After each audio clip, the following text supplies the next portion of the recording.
Buenas tardes. ¿Qué tal? Buenas, buenas.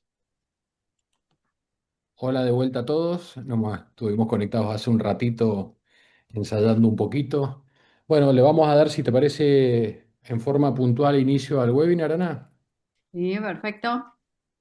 Bueno, antes que nada, muchísimas gracias a los invitados y al público por conectarse a este Vascular Tour Training Hub, que es una actividad más del ecosistema Vascular Tour.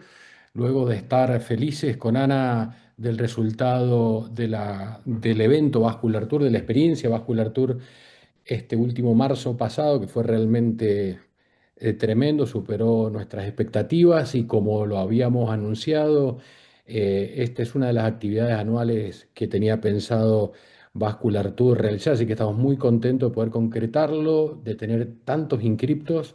La verdad que estamos muy asombrados y es porque es un tema que a todos nos interesa, que es el principio o el final de todo lo que nosotros hacemos desde el punto de vista del intervencionismo vascular, ya sea quirúrgico o endovascular, o todos los que trabajamos en forma interdisciplinaria en el manejo del paciente con herida, ¿no? Con el paciente ya sea isquémico crítico o el paciente con enfermedad, síndrome postrombótico o lo que sea, es decir, todo lo que signifique una herida que vamos a enfrentar desde el punto de vista vascular o no, tiene un principio y un fin, que es el manejo de la herida en este tipo de pacientes que son de tan alto riesgo. Así que bueno, sin hacerles perder más tiempo, le voy a dar lugar a Ana para continuar con la actividad.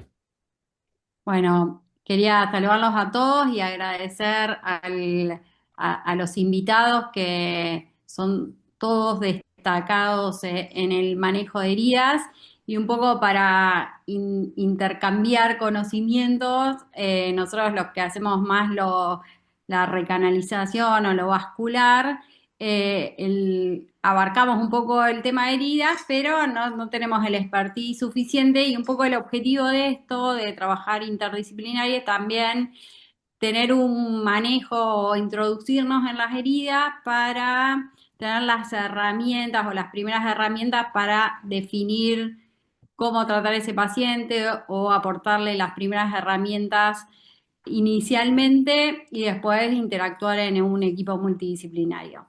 Nos va a acompañar Mabel Carrió, que es muy conocida por todos, es directora del Hospital de Día de Pie Diabético del Polo Sanitario de Malvinas y del Centro Municipal de Diabetes Alberto Maggio. Ella es una experta, así como todo el panel en heridas y nos va a acompañar en la coordinación. Y si querés, Mabel, presenta a Gaby Carro, a Gabriela Carro, que es la primera oradora, que, bueno, vos la conocés muy bien, igual que todos, así que te dejo para que la presentes y su primer charla. Bueno, bueno, la verdad que muchas gracias por la invitación. Coordinar junto con ustedes esta mesa es un orgullo, sobre todo porque están todos mis amigos. Y un poco la idea de esto es tener las herramientas de que sea algo práctico, que digamos, tenemos la herida ahí, ¿qué es lo que vamos a hacer? Bueno, la doctora Gabriela Carro, Capa como yo le digo, trabaja en el Hospital Posadas y también trabaja como nosotros en la trinchera para decir, bueno, cuando llega un paciente, ¿qué es lo que nosotros vamos a hacer? Así que bueno, sería cuáles son las primeras herramientas y con respecto al tratamiento de las heridas, es lo que nos va a dar. ¿Qué hacemos nosotros cuando tenemos una herida y cómo manejar? ¿Qué herramientas vamos a tener? Así que bueno, la doctora Carros, si quiere, puede empezar a disertación. Gabriela, perdóname, te voy a interrumpir antes de que arranques, sin dejar de pasar y agradecer al auspiciante, que es Ana, todos lo conocen, así que no quería dejar de pasar porque sin los auspicios realmente este tipo de actividades no se pueden realizar, así que ya muchísimas gracias y Gabriela, no te interrumpo más. Las Bueno, preguntas, si quieren ir escribiéndonos preguntas a lo largo de las presentaciones, las vamos a ir leyendo e interactuando después. Así que ya los dejamos con Gaby. Bueno, yo no presento conflictos de interés para esta presentación y voy a hacer como un picadito de algunos temas que tal vez no se ve mucho en la formación de los cirujanos vasculares, pero que se enfrentan a estas situaciones, digamos, prácticamente todo el tiempo, por lo menos en mi hospital. Eh, Cortito va a ser sobre pie diabético versus úlceras miembro inferior, úlceras típicas versus atípicas, limpieza de heridas, compresión y actividad física luego de un pie diabético. Bueno, voy a comenzar entonces por la primera, que es la primera diapo, en la cual es importante distinguir en lo que es una úlcera de pierna con un pie diabético. No es lo mismo si está por arriba de los maleolos que si está por debajo, porque fisiopatológicamente no es lo mismo y porque su tratamiento no es lo mismo, ¿sí? Recuerden, el pie diabético está asociado a neuropatía y enfermedad arterial periférica principalmente. Puede o no tener infección, puede o no tener osteomielitis y eso da distintos tipos de gravedad. Pero la úlcera de pierna por arriba de los maleolos, en el 80% de los casos es una úlcera típica y en el 20% de los casos es una úlcera atípica. Y eso es el segundo tema al cual me voy a referir, ¿sí? Entonces, las úlceras venosas y linfáticas son las que entran dentro de lo que se encuadra como úlceras típicas del miembro inferior, ¿sí? Generalmente se encuentran en el maleolo medial, también pueden estar en el maleolo externo, están asentadas sobre una piel que tiene dermatitis ocre en pacientes que tienen edema, ¿sí? Son insidiosas, son dolorosas, el dolor puede ser crónico y puede ser moderado, pero es persistente. Los bordes son irregulares, puede tener atrofia blanca también, lipodermatoesclerosis, que es esta infiltración y esta dermatitis ocre que se ve en la piel, edema y un fondo fibrinoso que puede ser de granulación y dependiendo, digamos, en qué estadio está o si está infectada o si está bien comprimida, cambia el fondo que nosotros buscamos, que es el de granulación, ¿sí? Entonces, ejemplos de úlceras típicas, de úlceras linfáticas, úlceras venosas, ¿sí? Pueden ser bilaterales también. Luego tenemos las úlceras arteriales, que si bien pueden estar en la pierna, es muy difícil que el paciente tenga solamente úlceras arteriales múltiples en una pierna sin que tenga lesiones en el pie, ¿sí? En general, los pacientes que tienen úlceras arteriales suelen ser dolorosas. Las mayorías suelen estar distales, en el dorso del pie o en los laterales o también en los dígitos. Aumentan el dolor cuando elevan el miembro. Pueden tener hiperemia reactiva, que cuando el paciente baja las piernas, el pie que está isquémico se pone rojo, digamos, ¿sí? Porque aumenta la perfusión. Pueden tener necrosis, tejido desvitalizado y pulsos negativos. ¿Sí? Esto en cuanto a úlceras arteriales. Por supuesto, los pulsos negativos hay que hacer estudios, ecodoppler y en los casos en los cuales uno intenta revascularizarlo, angiografía. Ahora bien, y esto es lo que me interesa que vean, porque tal vez no es de la especialidad, pero los pueden ver habitualmente porque muchas úlceras de piernas van a parar al cirujano vascular. Y es que el 20% de las úlceras que se ven en miembros inferiores son úlceras atípicas, ¿sí? Que son úlceras que no entran dentro de lo que es úlceras venosas ni úlceras arteriales y que generalmente son de rápida aparición en sacabocados, pueden ser bilaterales, múltiples, profundas, con un dolor persistente e insoportable muchas veces, que de hecho muchas veces el paciente viene porque no puede dormir del dolor que tiene, tienen necrosis en el fondo, mala respuesta al tratamiento local que ahora va a comentar Rubén, el tejido del fondo es hipergranulado, esfacelado o exuberante y pueden en general estar sobre cicatrices o injertos previos con bordes socavados. Estas dos que ven acá a la derecha son ejemplos de úlceras atípicas, el de arriba es un carcinoma epidermoide, por ejemplo, y el de abajo es una calcifilaxis. ¿Cómo se clasifican esas úlceras atípicas? Pueden ser vasculitis, neoplasias, hematológicas, inflamatorias, infecciosas, por drogas o por calcifilaxis. Entonces, acá a la derecha tienen algunas fotos, ¿sí?, de los ejemplos. Las úlceras inflamatorias, el más frecuente es el pioderma gangrenoso, que también tiene este fondo amarillento, necrótico, con los bordes violáceos, ¿sí? Son muy dolorosos y en general no responden al tratamiento que uno les da en forma local, ¿sí? Ni tampoco a la compresión, porque tiene un tratamiento específico que es la inmunosupresión con corticoides o luego con inmunosupresores, ¿sí? Luego tienen las úlceras neoplásicas, puede ser un carcinoma vasocelular lo más frecuente, pero puede ser un epidermoide o una úlcera de Marjolin, que es la degeneración neoplásica de una úlcera previa o de una cicatriz, ¿sí?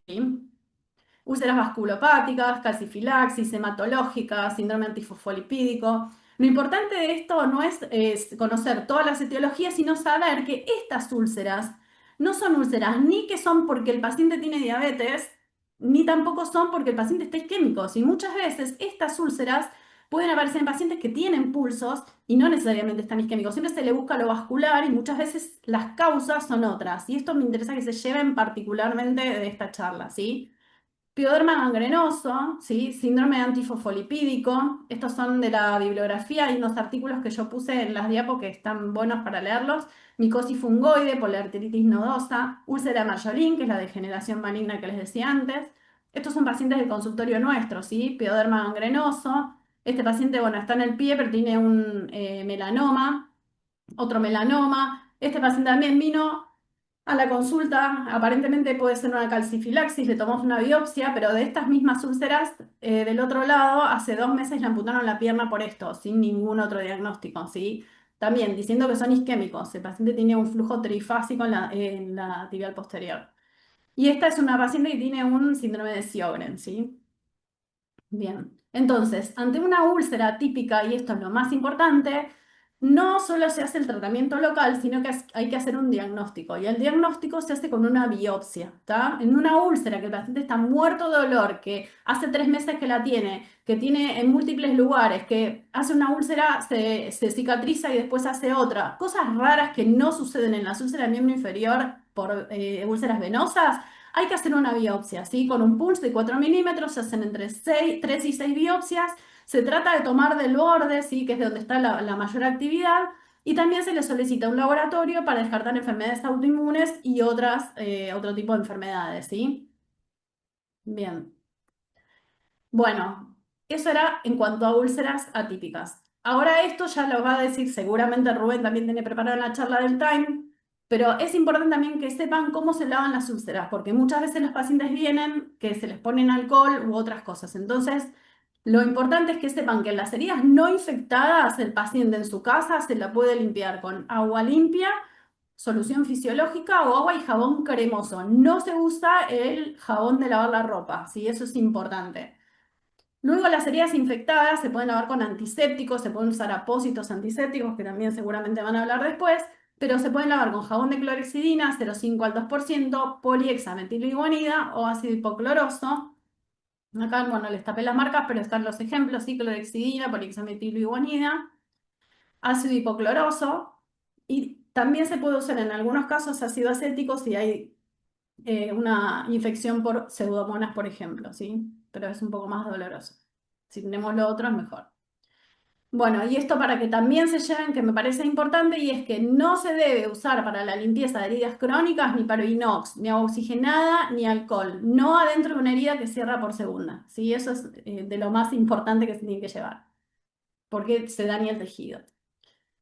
Punto 4, compresión de úlceras venosas y linfáticas. Ninguna úlcera en el miembro inferior, linfática o venosa, va a cerrar si no se hace una compresión. O sea, si el paciente no se le venda la pierna, no va a cerrar nunca, por más que le pongan penicilina, por más que, no, o sea, no va a cerrar, ¿está bien? Entonces es muy importante que este tipo de úlceras deban estar comprimidas, ¿sí? Se hace vendaje. El vendaje generalmente que se utiliza es desde la base de los dedos hasta la rodilla y se usan vendajes multicomponentes, ¿sí? Además de ser varias capas, sí, porque es una venda, se pueden usar componentes que son de baja elasticidad o de corto estiramiento y otros que son de alta elasticidad o de más estiramiento. En general se suelen combinar los componentes porque las vendas de corto estiramiento, que son esas vendas que son las blancas con la rayita azul o la rayita roja, para no decir la marca, en general esas son de corto estiramiento y hacen un trabajo en el paciente que está, se llama presión de trabajo, en el paciente que está caminando, por ejemplo, cuando contrae su músculo, genera la presión de trabajo por ese tipo de venda. Y cuando el paciente está en reposo, la presión de reposo se genera con la venda que es más elástica. Entonces, generalmente hay que usar varios componentes en este tipo de vendaje, ¿sí? Este paciente vino con las úlceras así, bueno, había un montón, pero bueno, decidí ponerle estos ejemplos de cómo va mejorando el paciente a medida que se va vendando, ¿sí? Tardan mucho en cicatrizar, generalmente son úlceras enormes, pero mejoran mucho, disminuye el dolor, disminuye el edema, disminuye la inflamación y empiezan a cicatrizar, ¿sí? no van a cerrar si no les ponen una venda elástica a los pacientes de alta o de baja elasticidad, ¿sí? O ambas en lo posible. Bueno, ¿qué más? Bueno, y esta es la última diapositiva que tengo. Y también me parece importante porque muchas veces el paciente que tiene un pie diabético y tiene isquemia, lo revascularizan y lo mandan a caminar. Y en realidad, como verán acá, los pacientes que tuvieron un pie diabético tienen un riesgo altísimo de volver a lastimarse, ¿sí? ¿Por qué? Porque todos los mecanismos que actuaron en la primera vez que el paciente tuvo una lesión, que es la neuropatía, que es tanto la motora como la sensitiva, la deformidad en el pie, la isquemia, etcétera, no van a desaparecer. Entonces, los pacientes que ya tuvieron una úlcera en pie diabético tienden a reulcerarse. ¿Cuánto? Y el 50% a 2 años más o menos, según como dice este artículo y lo que vimos nosotros también con nuestros pacientes. ¿Cómo puedo hacer yo para que este paciente se reulcere lo menos posible, o sea, disminuya el riesgo de ulcerarse? Bueno, voy a actuar sobre la presión, sobre la neuropatía y sobre la actividad. Sobre la neuropatía no puedo actuar, ya la tiene. Sobre la presión puedo actuar disminuyendo, o sea, mejorando el apoyo del paciente con una plantilla o con un calzado especial. Pero también es importante que actúe sobre la actividad. Hay algunos lugares que tienen, bueno, contadores de pasos, etcétera. Nosotros, hospital público, estamos medio complicados con ese tipo de cosas, pero sí tenemos que decirle al paciente que si tiene que hacer ejercicio, el ejercicio no puede ser algo que esté haciendo impacto sobre el pie.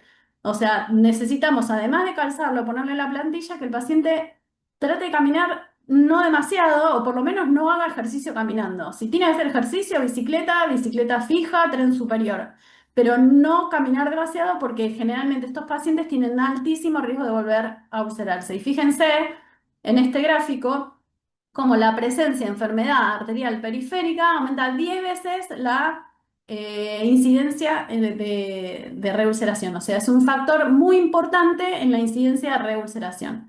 Así que bueno, todas esas cosas me parece que eran importantes, digamos, para que tal vez no las vean en su formación como cirujanos vasculares, pero que las van a ver todo el tiempo en la práctica clínica. Bueno, y los invito al congreso de la IACH, que es el 26, 27 y 28 de noviembre en la UCA. Así que bueno, muchas gracias. Gaby, genial, me Bien. encantó. La verdad que los tópicos geniales. Tengo una pregunta que me pareció genial lo del ejercicio, que a veces uno lo tiene incorporado como tiene que salir a caminar para que haga colaterales. Eh, Mi pregunta es, ¿nunca más lo volvés a la actividad de caminar? ¿Hay que esperar un tiempo o hay que buscarle ejercicios para que no pierdan masa muscular? Porque estos pacientes muchas veces parte del problema es que la masa muscular que pierden, darle otro ejercicio como planteaste vos o que entre en un programa, digamos, especial para los pacientes con enfermedad vascular periférica, ¿no? Sí, yo estoy un poco sesgada porque yo estoy en un hospital público y tenemos muchos pacientes y tienen muy pocos recursos y tampoco nosotros tenemos armado un equipo como, bueno, ¿para qué pasa después? Para el qué pasa después tenemos la ortesista, que es la que le hace las plantillas, y por ese lado nosotros como hace las plantillas gratis y manda a comprar por ahí los materiales, en ese punto estamos un poco mejor cubiertos.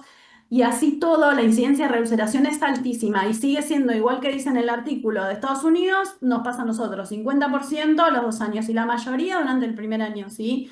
Entonces, esos pacientes tienen muy alto riesgo de volver a lesionarse, tienen el pie muy deformado y caminar no es la opción, ni ahora ni después, porque eso no se va a corregir. Entonces, sí, ejercicios de fuerza con las piernas, con peso pueden hacer, pero desde levantar, desde donde están sentados, digamos, y son pacientes que no tienen tampoco mucha... eh, la mayoría de los que tienen enfermedad vascular además tienen también enfermedad coronaria, muchos de ellos, o tienen insuficiencia cardíaca, o tienen otras cosas que le impiden hacer demasiado ejercicio. Todo lo que sea ejercicio está bueno, si se puede hacer bicicleta mejor, peso en las piernas sin apoyar el pie y tren superior. Eso es lo que yo Discúlpame, opino. Gabriela. Discúlpame, hablas de no apoyar, pero a mí me hace mucho ruido el tema porque hacemos todo lo contrario. En realidad, es más, tenemos una discusión bastante, por lo menos donde trabajo yo, con el traumatólogo, que por ahí hace incluso algún tipo de toaleta ampliada o algún tipo, más allá de la herida, viste, reposo. Y nosotros automáticamente no, bajar la pierna, tren de Lengur invertido, movilización precoz, todo lo contrario. Y más en pacientes, como decía Ana, añosos que tienen una pérdida de masa muscular muy importante y que fisiopatológicamente la circulación vos la mejorás justamente con todo eso. Y segundo, ¿para qué vamos a revascularizar a alguien o vamos a curar a alguien si no va a caminar? La para que pregunta cierre la es, herida. está bien, pero ¿hasta cuándo? ¿Hasta que cierre la herida? Hay heridas y heridas, dependiendo de dónde esté la herida. O sea, no es lo mismo en Estoy una hablando cosa, del una herida. Sí. Lo que yo hablo es del pie, ¿sí? Y te Ujú. digo lo que pasa, no es el hospital, no sé, o un hospital privado que tal vez tiene más posibilidades. En general, un paciente que ya tuvo una lesión en el pie tiene muy alto riesgo de volver a lastimarse. Entonces, si vos lo mandás a caminar como ejercicio, estás exponiendo a que el paciente haga más cantidad de pasos y con eso más cantidad de presión y con eso más probabilidad de reulcerarse, ¿sí? Y eso en la charla de Armstrong de este año que dio también para la IH. Ahí también se expresó de la misma manera, o sea, vos podés controlar la presión con la plantilla, podés controlar, no podés controlar la neuropatía y sí podés controlar la actividad. ¿Cuánto? Y bueno, se pueden hacer contadores de pasos y evaluar, lo que te dice él es que se puede hacer contador de pasos y tomar la temperatura del pie, ir viendo, pero nosotros no tenemos esa posibilidad y la mayoría se reulcera y cuando son vasculares es muy grave que se reulcere porque vos sabes que le hiciste una angioplastia y que probablemente dentro de 4 meses tal vez ni siquiera esté permeable. Entonces si se vuelve a lastimar es otra vez volver a hacer el procedimiento. Ir a caminar como ejercicio, no, no lo recomiendo y en general no está recomendado. No sé qué opina Rubén, Mabel. Y me Sí, No, interesa sí, mucho. justo entraste, yo creo que entró en un terreno que es que no está tocado, ¿no? Yo siempre hablaba que se debe generar por ahí un consenso sobre, obviamente que después se personalice y se hace a medida, pero debería entrar un consenso de tipo de actividad física de una persona con úlcera de pie, porque lo que nos cuenta la bibliografía son personas con úlcera, habitualmente que se ulcera sacando el traumatismo, ¿no? Porque uno puede tener un traumatismo en dorso del pie, pero habitualmente que se ulcera por la fisiopatología del pie diabético, tiene deformidad, tiene zonas de hiperapoyo, acá, habitualmente en las cabezas, los metatarsianos, o en la zona plantar de los dedos. El calzado adecuado, por ejemplo, el calzado hecho a medida, que toda la bibliografía lo recomienda luego de una úlcera, el 95% no tiene un calzado a medida. Entonces, está usando un calzado deportivo, un calzado más grande, el paciente sigue teniendo efectos de roce, de sillaza, entonces, por eso es ese riesgo de ulceración, ¿sí? Por eso esto es una combinación de la neuropatía sensitiva y motora y la enfermedad vascular. Por eso yo estoy de acuerdo de los ejercicios de fuerza, ver cómo podemos trabajar, digamos, los ejercicios de fuerza, y la caminata, lo que demostró Armstrong es eso, o sea, si uno pone un contador de pasos, de lunes a viernes una persona hace 3.000 pasos y de repente hace un sábado o domingo hace 6.000 pasos, ese día aumenta la temperatura y aumenta el riesgo de ulceración. Impresionante cómo lo puede demostrar él, cómo aumenta la presión y aumenta la temperatura cuando hay una variabilidad en los pasos. Por eso se habla en un futuro plantillas inteligentes que te van tocando la variabilidad de la presión que sucede en los pies, que eso lleva a la ulceración. Yo creo que es como que habría que ver cómo el ejercicio a medida, o sea, el día de mañana va a ser Encontrar el el punto medio, ejercicio a ¿no? Un poco medida. también, ¿no? Encontrar el punto medio, porque no que no haga nada, pero un poco me acuerdo de la charla y como que hizo foco en cuando se exceden de lo que hacen en su media, ¿no? Y entonces por ahí eso es la alarma que hay que tener. Claro, pero si vos lo dejás en la casa, digamos, haciendo las cosas de la casa es una cosa, ir al chino a la vuelta es otra, ahora ir a caminar como ejercicio, eso ya es un montón. Ok, bueno, Antes de seguir, disculpa Ana, hay un par de preguntas sí, del dale. público. Yo las voy a decir tal cual. Preguntan, ¿las vendas se colocan secas o húmedas? No sé qué comentario al respecto hicieron de eso, pero bueno, una de las preguntas. Si no, sigo con la otra. En las vendas que son de compresión, que son las vendas de corto estiramiento o de largo estiramiento o algunas protectoras, se colocan secas. Ujú. Después la cura local va a hablar Rubén, así que eso lo va a contestar él. Listo, la dejamos. También te preguntan, Gaby, si las plantillas las confeccionan en base a un molde de yeso. Esto lo pregunta Alejandro Vivero, justamente te lo está preguntando. Sí, ¿qué hace Alejandro? Depende eso mucho, digamos, en general. Si es un pie que está muy deformado por ejemplo, un charcot, se lo manda a hacer con un molde de yeso, ¿sí? Que es una termomoldeada. Pero en general en el hospital lo que se hace es, se corrigen las deformidades con el apoyo y después con los materiales, digamos, que compra el paciente, se le arma en su propia plantilla de la zapatilla, la plantilla para la descarga. Pero bueno, si uno lo puede mandar a hacer, se puede hacer una termomoldeada si el pie está muy deformado, sobre todo. Y por último, y seguimos así no se atrasa mucho, podemos ir metiendo las preguntas a medida que van apareciendo. Rocío pregunta, que es podóloga, si bien trabaja en forma interdisciplinaria, si podrías repetir qué utilizar en curaciones con infección y sin la misma, las imágenes de jabones y alcoholes para la curación. O sea, para la curación lo pregunta. Sí, largaste 2 o 3 tips Que de que Rubén sí, va a que hablar, no, Va Rubén. para... Rubén Ujú. va un poco por ese lado, me Va a parece, ¿no? hablar Rubén, sí, yo largué los tips nada más, pero va a profundizar Rubén. Sí, Bueno, bueno, listo. seguimos con él y después cualquier cosa al final hacemos. Pero bueno, súper interesante. Sí. Un puntito, creo que también ahí en lo que dijiste, en los últimos comentarios, el Charcot también es otro paciente, ¿no? Distinto por ahí al de... No, no todos son Charcot, ¿no? Pero coincido en individualizar, ¿no? A los pacientes. Perdón, Mabel, me entusiasmé. Bueno, Rubén Saurral, que actualmente, bueno, es mi staff y mi orgullo, como yo siempre digo, em, que está como coordinador del Comité de Pie Diabético de la SAD, que nos va a hablar un poco de, no solamente de apósitos y colagenasa, sino qué herramientas tenemos nosotros cuando tenemos una herida, más en la parte práctica. Bueno, adelante, Rubén. Estás muteado. Ahí está.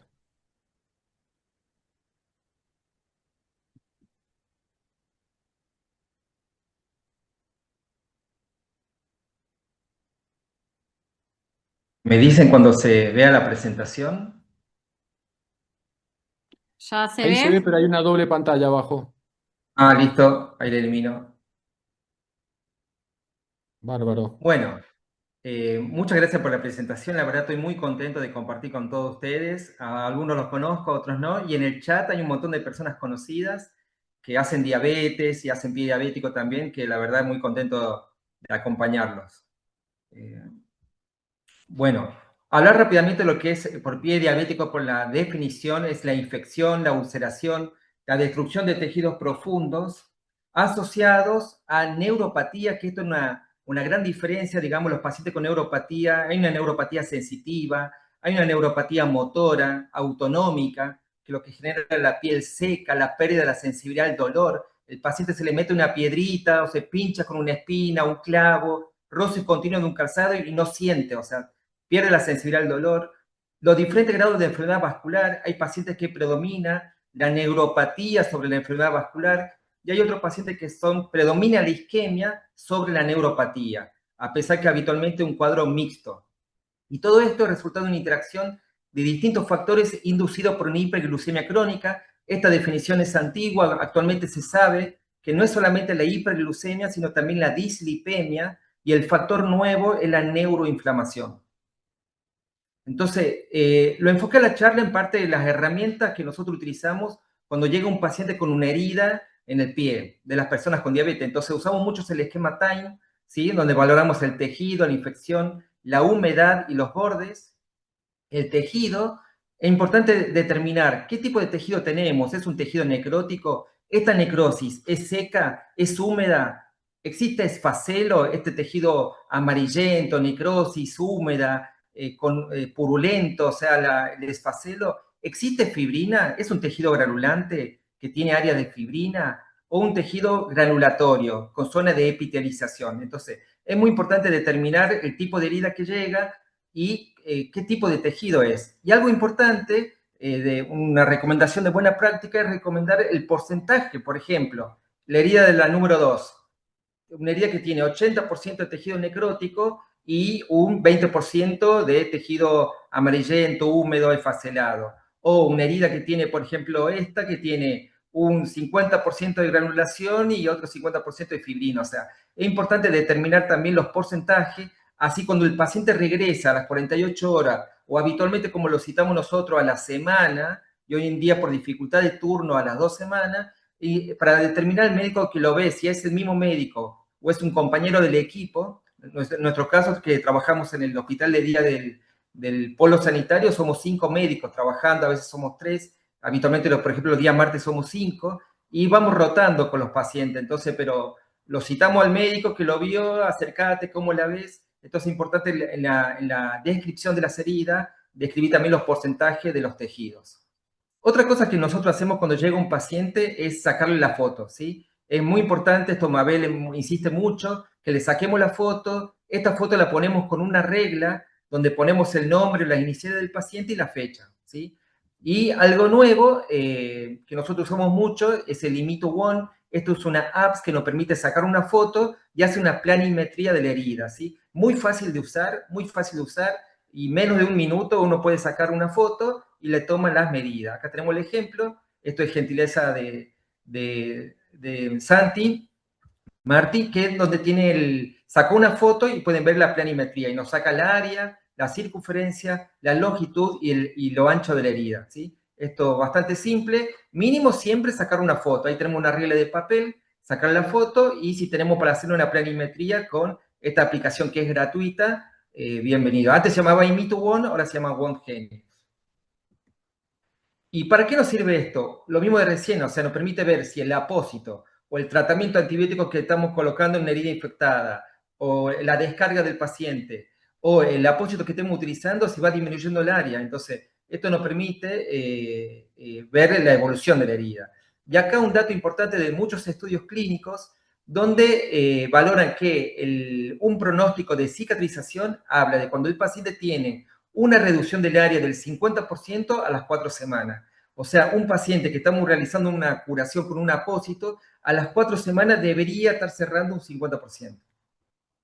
Otra de las recomendaciones es poder usar un score. Por ejemplo, un score, una clasificación. ¿Y para qué nos sirve? Por ahí el que está acostumbrado a hacer atención de heridas en las personas con diabetes, ya automáticamente está pensando cómo está su enfermedad vascular, cómo está su neuropatía, dónde está localizada la úlcera, la profundidad, el grado de infección. Sin embargo, por ahí el que no tiene tan detallado todos estos factores, usar una clasificación nos guía. Entonces, fíjense que a nivel global de Food, por ejemplo, recomienda Simbad, Wi-Fi, IDF en el último consenso de Piazza-Nelian, las guías NICE, Texas, Simbad, y dice no usar Wagner, ALAD, Texas, Sanelian, y en Argentina se recomienda Texas. Es importante que esto comparte lo que es la infección, de acuerdo a la clasificación de ITSA, que es la Sociedad Americana de Infectología, es, por ejemplo, saber que una infección es leve, si el eritema es menor a 2 centímetros, si afecta planos tejido celular subcutáneo superficial, moderado cuando existe ya un eritema mayor a 2 centímetros, y esta herida puede llegar a tendón, músculo o hasta hueso, y severo es aquel paciente que está séptico, es el paciente que ya tiene inestabilidad hemodinámica, hipotensión, fiebre. Lo nuevo de ITSA fue recomendar que el paciente, si tiene ya sea una infección moderada o severa, tenemos que agregarle una O si tiene osteomielitis, dado que una osteomielitis, incluso en infección moderada, puede tener peor pronóstico que una infección severa. Entonces es importante agregar la O si es una infección con o sin hueso. Por ejemplo, en esta foto, el paciente tiene una celulitis mayor a 2 centímetros, es una infección moderada, sin embargo, no es profunda y no está afectado hueso. Es una infección moderada sin afectación ósea. Y muchas veces podemos tener la misma lesión, pero que llega al hueso y empeorando el pronóstico. Dentro de los scores, le había dicho de lo de Sanelian, nosotros usamos mucho en el servicio. Fíjense que tiene que ver con factores de leve, moderado a severo, teniendo en cuenta la localización, el pulso o el ecodoppler o el índice tobillo-brazo, el grado de infección, lo mismo que ITSA, si tiene edema el paciente, si tiene neuropatía, si tiene un Charcot, por ejemplo, el área de la herida menor a 10, de 10 a 40 o más de 40 centímetros, la profundidad, si es superficial, llega a tendones o llega al hueso, y el grado de cicatrización, si está epitelizada, con factores de granulación o es inflamatoria. Fíjense que en la parte vascular, las diferentes formas de valoración, ya sea por pulsos o presión sistólica de tobillo, índice tobillo-brazo, dedo-brazo, y la última actualización están agregando también el PAT. Entonces los factores de San-Elian, teniendo en cuenta la infección, el edema, la profundidad, y dado a diferentes guías internacionales recomendando distintos tipos de clasificación, nosotros tenemos una app dentro del Comité de Pie Diabético de la Sociedad Argentina de Diabetes que permite valorar 5 scores, ¿sí? Con una app que la pueden bajar de manera gratuita, hoy en día todavía habilitada para Android, ¿sí? Y estamos trabajando para lo que es de Apple, ¿no? Todo lo que es iPhone. Entonces, este score nos permite sacar San-Elian, nos permite obtener el SYMBAD, el Wi-Fi, TEXA e ITSA. Son páginas que vamos pasando y vamos seleccionando en formato de checklist, ¿sí? El grado de infección, el grado de vasculopatía, tiene un consentimiento y nos permite compartir al final de desarrollarlo, nos permite compartirlo en un PDF, lo podemos enviar al WhatsApp o al correo, ¿sí? Entonces, cuando tenemos la herida, lo que dijo Gaby al principio, ¿con qué la vamos a curar? Entonces, si la herida granulante no está infectada, no tiene ese eritema, podemos usar agua, solución fisiológica. Cuando ya la herida está infectada, empezamos a usar la cloricidina. La cloricidina, ¿y por qué la cloricidina y no, como dijo Gaby, por ahí la yodopovidona, el agua oxigenada? Tiene que ver con de proteger a los fibroblastos, ¿no? A los queratinocitos, los fibroblastos, y esto tiene que ver con, por ejemplo, la cloricidina no tiene esa propiedad citotóxica sobre la célula, ¿sí? Entonces, elimina las bacterias, pero protege la célula. Ahora, la cloricidina es un porcentaje pequeño, menor a 1%, pero habitualmente la que se consigue en el mercado es la del 4%, que es la hospitalaria. Entonces, nosotros realizamos la curación habitualmente con cloricidina diluida. Colocamos unos 2 centímetros de cloricidina, lo diluimos con solución fisiológica y realizamos la limpieza. Luego también hay otro tipo de antiséptico, el PHMB, pero tiene que ver el costo también, que hoy en día en Argentina no se consiguen, o si se consiguen a un alto precio, ¿no? Y el ácido hipocloroso, que tiene un precio un poco más accesible, también no es citotóxica, son concentraciones pequeñas y permite eliminar bacteria, hongo, virus, pero no afecta a la célula sana. Entonces tenemos, por ejemplo, el gluconato de cloricidina, que acción sobre las membranas citoplasmáticas, ¿sí? Actúa tanto para gram positivo y gram negativo. Fíjense que las concentraciones son de 0,1 a 0,5% para disminuir esa citotoxicidad. El ácido hipocloroso también por medio de los procesos celulares de oxidación, eliminando las bacterias, inhibe la síntesis de proteínas y las biguanidas. Entonces, el apósito, ¿qué necesito para un apósito ideal? Va a depender también el objetivo, el acceso. Entonces, fíjese en controlar la humedad, el control de la temperatura, permitir el intercambio gaseoso, que sea antibacteriano, que sea estéril, que no sea alérgico, que sea fácil de usar y la disponibilidad también, favorecer angiogénesis, promover la granulación y la migración de células epidérmicas. Entonces, no hay datos suficientes para recomendar cualquier tipo de apósitos uno sobre el otro. Entonces, es un poco a medida. Entonces, la clasificación, si son oclusivos, por ejemplo, el hidrocoloide no se suele usar en pie diabético, porque esto no permite el intercambio gaseoso, favorece por ahí el crecimiento o el riesgo de infección. Esto lo usamos bastante en diabetes, que tengan capacidad antiséptica, si hacen apósitos con plata, miel, yodo, propóleo, que si hay una herida exudativa hay que pensar si tiene capacidad de absorción, ¿sí? Por ejemplo, las hidrofibras son los apósitos con mayor capacidad de absorción y la presentación. Y ten en cuenta que muchas veces es mixto, son un apósito con una buena capacidad de absorción, por ejemplo, la hidrofibra asociada con plata que tiene efecto antibacteriano. Entonces, el debridamiento dentro del TAE, de la T de tejido, el debridamiento que puede ser mecánico, nosotros utilizamos mucho lo que es el bisturí, un bisturí número 15, para el debridamiento continuo. Siempre que llega el paciente, lo primero que hacemos, sacamos la foto, valoramos la profundidad, valoramos la infección y hacemos debridamiento. También puede ser autolítico, que lo usamos poco, el enzimático, que usamos bastante, y también puede ser biológico, osmótico. Entonces, el debridamiento quirúrgico es bastante importante, debridamiento de hiperkeratosis, de fibrina, del tejido de espacelo, lo retiramos. Esto optimiza para que cuando vamos a colocar un apósito, tengamos adecuadamente el hecho. También si vamos a tomar una muestra, bastante importante el debridamiento previo, estimulando así la cicatrización de células dormidas, senescentes, y también previo a la toma de cultivo. Y se recomienda, tanto ITSA como la Sociedad Mundial de Herida, recomienda el debridamiento por encima de los agentes tópicos. También acá te lo decíamos, el enzimático, la colagenasa, ¿sí? Que usamos bastante en pie diabético, ¿sí? Son enzimas exógenas proteolíticas que van a degradar la fibrina, colágeno desnaturalizado, ¿sí? Y tener en cuenta que se puede inactivar con soluciones jabonosas o también de metales pesados, entonces no colocarlo, por ejemplo, con material metálico, ¿no? Entonces la T, hablamos del tipo de tejido, tener en cuenta si está infectada, si vamos a usar un apósito que tenga capacidad antibacteriana, como hablamos recién, la cloricidina, o apósitos con miel o propóleo, los apósitos de plata.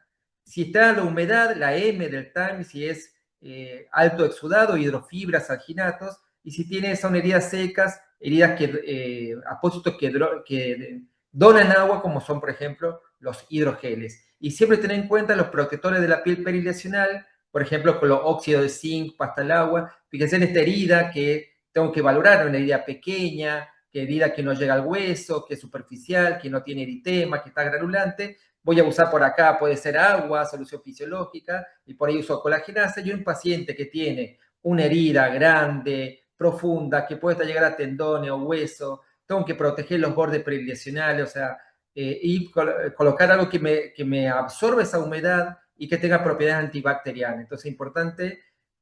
Otro de los factores a tener en cuenta es si el 50-60% de los pacientes al momento de la consulta están infectadas, ¿sí? Un 60% de las úlceras están infectadas, de ese 60% que están infectadas, un 50% tiene osteomielitis. Entonces, si nosotros vemos este dedo en salchicha, sabemos que tiene osteomielitis, ¿sí? Sin pedir resonancia, un paciente con dedo en salchicha, ese edema del dedo sucede por infección. Entonces, a esto después lo asociamos a otros factores de profundidad, proteína C reactiva, eritrocementación, pero la osteomielitis es importante del hueso que salen por la herida o huesos que se ven a través de la herida. Entonces es importante a la hora de valorar los pies. Entonces también conocer la proteína C reactiva y la eritrosedimentación mayor a 3, la PCR, la eritrosedimentación mayor a 70, son factores de alta probabilidad de osteomielitis. Nos cambia el tiempo de antibiótico o el esquema que queramos utilizar. La radiografía al principio suele no mostrar cambio. Muchas veces nosotros vemos al hueso y resulta, o lo tocamos al hueso y resulta que la radiografía no tiene cambios, a veces demora. Fíjense, todos los factores de alta probabilidad de osteomielitis, la profundidad de la herida mayor a 3 milímetros, úlceras recurrentes, el dedo de salchicha, el área de la herida mayor a 2 centímetros, la radiografía puede no mostrar cambio, o esta técnica, ¿sí? Tocar el hueso con un objeto metálico, estéril, punta roma, si ingreso por la herida y toco hueso, también alta probabilidad de osteomielitis. Y los marcadores de velocidad de segmentación globular y la proteína C reactiva también nos sirven para el control. Si el paciente va descendiendo, es que va teniendo una buena respuesta antibiótica. Tener en cuenta los compartimentos del pie, dado que estas infecciones pueden terminar en un ataque de pie diabético, ¿sí? Los compartimentos mediales, centrales, lateral, el interóseo y el superficial, todo formado por diferentes grupos musculares y de tendones, y además la infección, cómo puede progresar por estos grupos musculares. Y el time, nosotros tenemos el timer SAD, la R, tener en cuenta la regeneración, que puede ser cómo vamos a estimular una vez que la herida está controlada la infección, si a través de la parte nutricional o la parte de la actividad física, la fisioterapia, el plasma rico en plaqueta, los apósitos sustitutos, las terapias de energía. Esto un poco va a hablar Ramiro como un tratamiento que podemos hacer cuando tenemos la regeneración. Y un mini caso, ya estamos en tiempo, un paciente de 53 años de edad, ¿sí? Que no tiene antecedentes familiares, concurre al hospital por una herida en el segundo dedo del pie derecho, refiere que la detectó hace 5 días, que progresó con mal olor y coloración oscura. Y el paciente además comenta que se levanta a orinar de noche, 3-4 veces, que venía perdiendo de peso, que tenía mucha sed, y en un hemogluco tiene 500 de glucosa. Entonces un paciente que viene con una necrosis, que no lo querían tocar, nada, hasta que lo vea al vascular, y resulta que el paciente tiene pulso. Entonces es muy importante la valoración del pie, tomar los pulsos en un paciente que tenía pulso positivo, que hasta que se realizó el ecodoppler, el Doppler daba totalmente normal, pero esta necrosis es una necrosis húmeda, con una radiografía normal que no mostraba cambio, y un paciente que requirió posteriormente, no en el momento, sino días después, requirió una amputación digital, ¿sí? Una amputación digital debido a que la necrosis era totalmente húmeda y no tenían problemas vasculares. Siempre tener en cuenta que estas necrosis muchas veces se producen por obliteración de los pequeños vasos debido a infección, ¿sí? Las pequeñas arterioles se obliteran por la infección que tiene y genera esa necrosis húmeda, a diferencia de una necrosis seca que tiene que ver con pacientes con enfermedad vascular.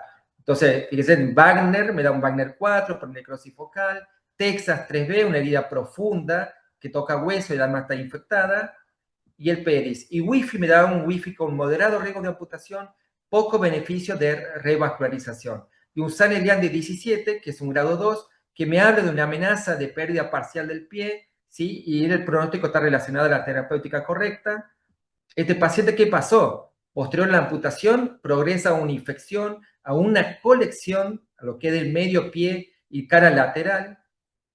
El Wi-Fi, que era 202, pasa a un Wi-Fi 303, ya de alto riesgo de amputación, con poco beneficio de revascularización. El San Elian, que era grado 2, pasa a 23 puntos, que es un grado 3, con amenaza de pérdida de la extremidad y ya de la vida. Esto lo dice que es una urgencia, que es un ataque diabético, necesita tratamiento de mayor espectro, ¿no? Siempre tomar cultivo, en este caso cuando hay una colección, tomamos una punción de piel sana, ¿sí? Fíjense también, acá tenemos una herida, paciente que entra a quirófano, entra a toilet, con toma de muestra, pero fíjense posteriormente, ¿no? Una herida total húmeda, el esfacelo, la humedad. Entonces, en este caso, protegimos los bordes, ¿sí? Con óxido de zinc. Acá trabajamos sobre el borde de la herida, y en el interior colocamos, muchas veces usamos la gasa iodoformada en los primeros días para generar la sequedad, pero hay que tener en cuenta que es citotóxica. Entonces lo usamos por periodo corto de tiempo y luego intentar de usar, si es posible, un alginato que tiene la capacidad de absorción, las algas que tienen capacidad de absorción, y si tienen plata, la capacidad antibacteriana. Entonces acá podemos ver la evolución, la protección de los bordes, el alginato de plata, cómo la herida posteriormente siempre vamos realizando debridamiento. El paciente recibe antibióticos, habitualmente un doble esquema, los esquemas que más utilizando es la amoxicilina clavulánico y el trimetoprima sulfametosazol. Este paciente se manejó todo posteriormente ambulatorio, ¿sí? Debridamiento continuo con bisturí, y con lo que le decía, vamos viendo cómo va granulando, cómo va produciéndose el cierre de la herida, hasta lograr la cicatrización, ¿sí? Acá le estoy mostrando un caso bueno, pero habitualmente el 50% de los casos tienen una evolución buena y otro 50% de los casos tienen una evolución mala. Siempre tener en cuenta la descarga. Entonces el paciente, la necrosis, la progresión de la necrosis, la toma de cultivo, las toilettes, los diferentes apósitos que vamos utilizando. Ya cuando en el estadio granulatorio empezamos a usar acá más las colagenasas, ¿sí?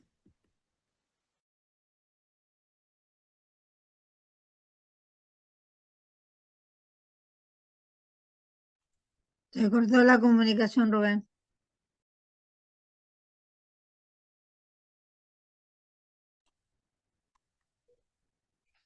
Rubén,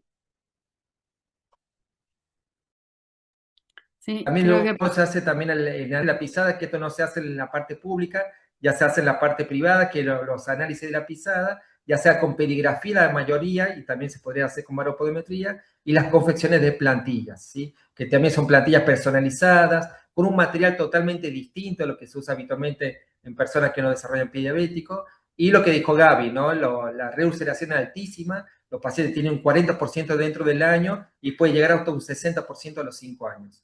Trabajar siempre en equipo, fíjense en los diferentes modelos de atención, y siempre trabajar en equipo es muy importante, el diabetólogo, el cirujano vascular, el infectólogo, ortesista, enfermero, nutrición, o sea, todo el equipo de salud, es muy importante formar equipos. Esta es la campaña del 1 de noviembre, tenemos una campaña motivada del Comité Diabético, que es el Día Latinoamericano de la Prevención y Concientización de los Cuidados del Pie. Bueno, y este chilecito a La Rioja, donde soy oriundo. ¿Sí? Que muchas gracias. muchas muchas gracias. gracias. Rubén. Excelente, Clarísimo. excelente.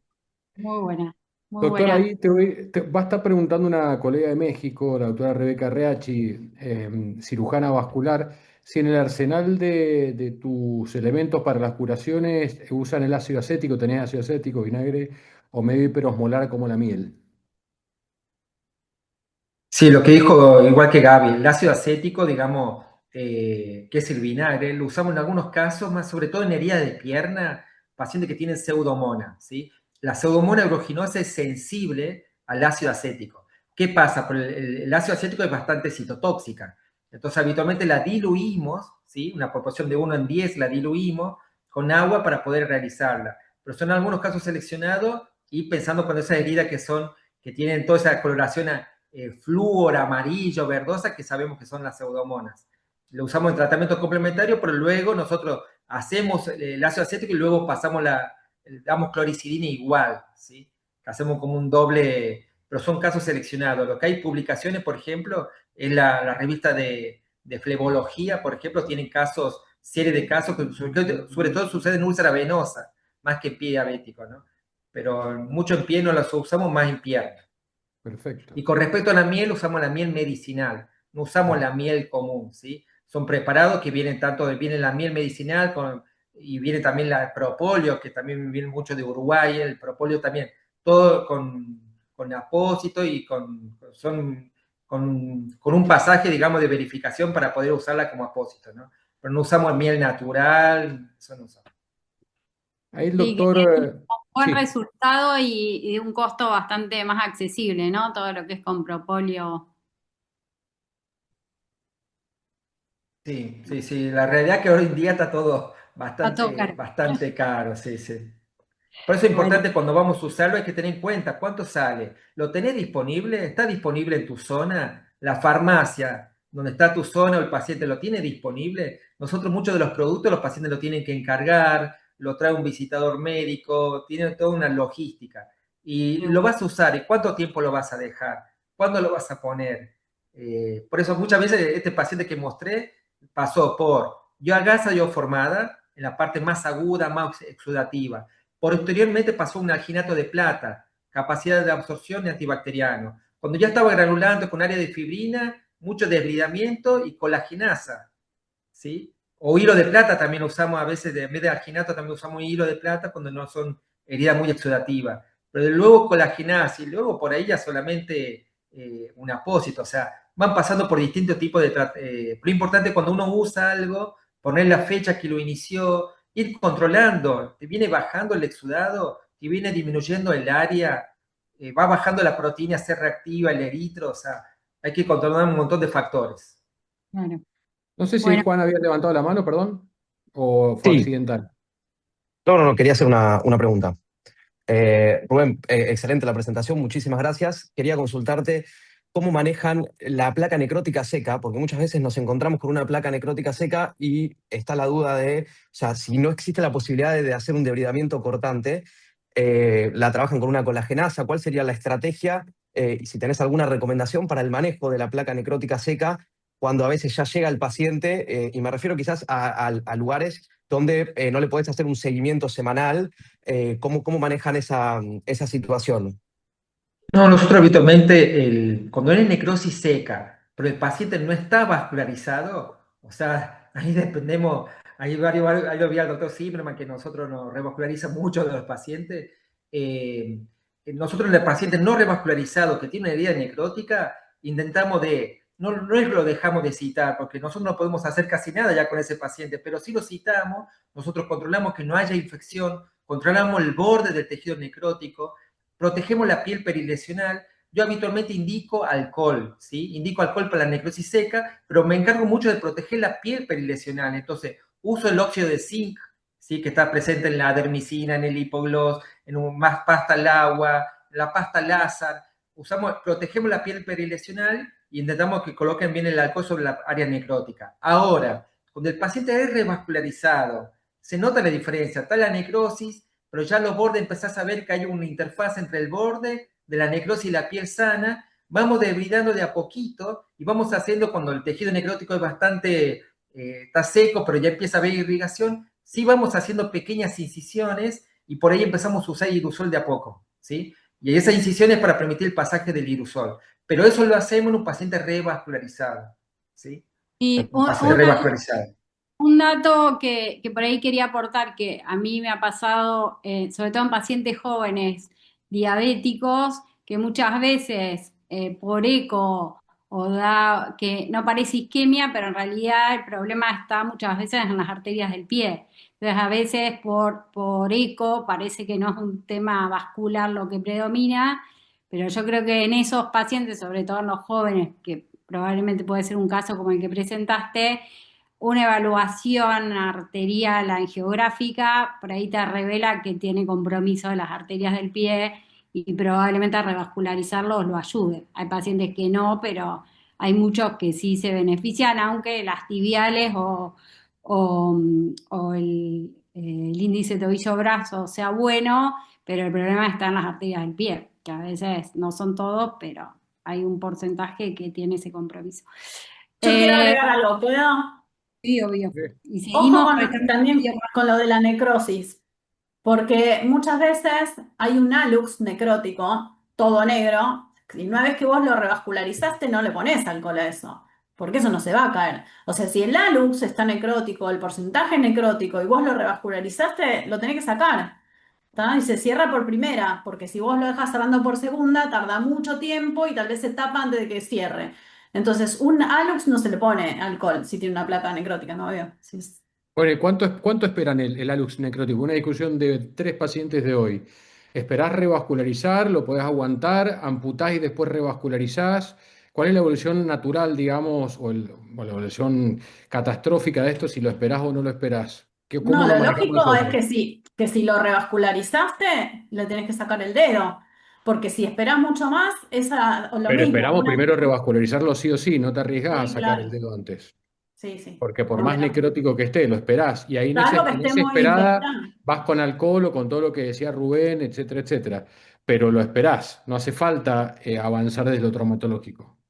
Si lo revascularizaste, sí. Si no lo revascularizaste, no. Y si está muy infectado, también tiene indicación quirúrgica. Si está muy Eso infectado. es muy importante lo que dijo Ana, por favor, tener en cuenta que vienen muchos Doppler que dicen que no tienen nada con flujos monofásicos en los territorios distales y justamente son los pies que vas a encontrar. Hoy la revolución del arco plantar, la interpretación de las variables anatómicas, hay un montón de cosas que si no haces angiografía no la vas a ver y que marcan muchísimo la diferencia. Hoy el arco plantar lo podés revascularizar y ahí marcas tremenda diferencia. Y más en estos pacientes que si no haces una buena vascularización, seguramente luego una amputación les va a ir muy, muy mal. Y Bueno, algo listo. cortito, el Sí, tema Un cortito. comentario más sí, sobre lo último que dijeron del alus, por ejemplo, necrótico. En el caso que lastimosamente en la parte pública tarda mucho en la revascularización, tarda mucho. Entonces se nos suele infectar. Y si hay una colección, por más que no se pudo todavía revascularizar, hacemos pequeñas incisiones para drenar eso, porque si no aumenta la presión local y aumenta el área de necrosis. Entonces ahí sí, no, lastimosamente lo ideal, lo perfecto, el mundo ideal sería revascularizar, amputar. Lastimosamente ese mundo perfecto no existe y hacemos lo que podemos, ¿no? Pero con mucho cuidado.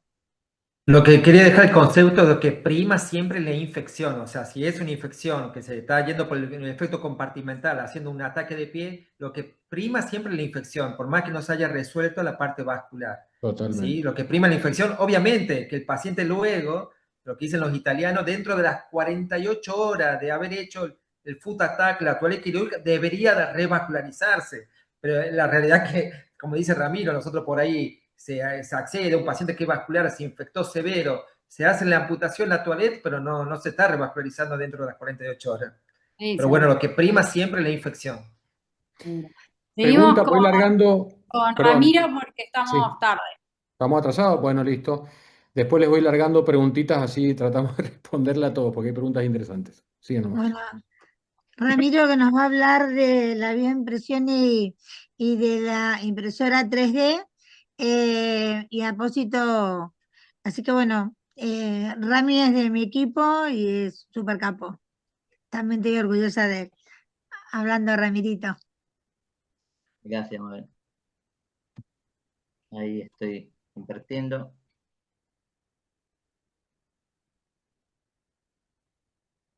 Bueno, ahí estamos. Bueno, muchas gracias por la invitación. Y vamos a hablar sobre el tema de uso de apósito biológico con células madres derivadas de tejido adiposo en úlceras de pie diabético. Voy a mostrar algunas úlceras en pierna también, pero principalmente voy a enfocar en pie diabético.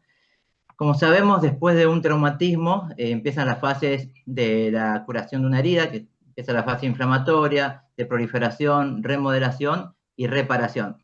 El problema en los pacientes con diabetes es que hay una alteración en la transición de la fase inflamatoria a la fase de proliferación. Esto debido a que hay un aumento hay una reducción de los factores de crecimiento, hay un aumento de las citoquinas proinflamatorias, hay una alteración de la proliferación celular, la síntesis proteica y un aumento de apoptosis secundario a una hiperglucemia crónica. De ahí es que nace la idea de usar factores de crecimiento para la curación posterior a un ataque de pie, cuando ya está en una fase granulante, la parte infecciosa ya se controló.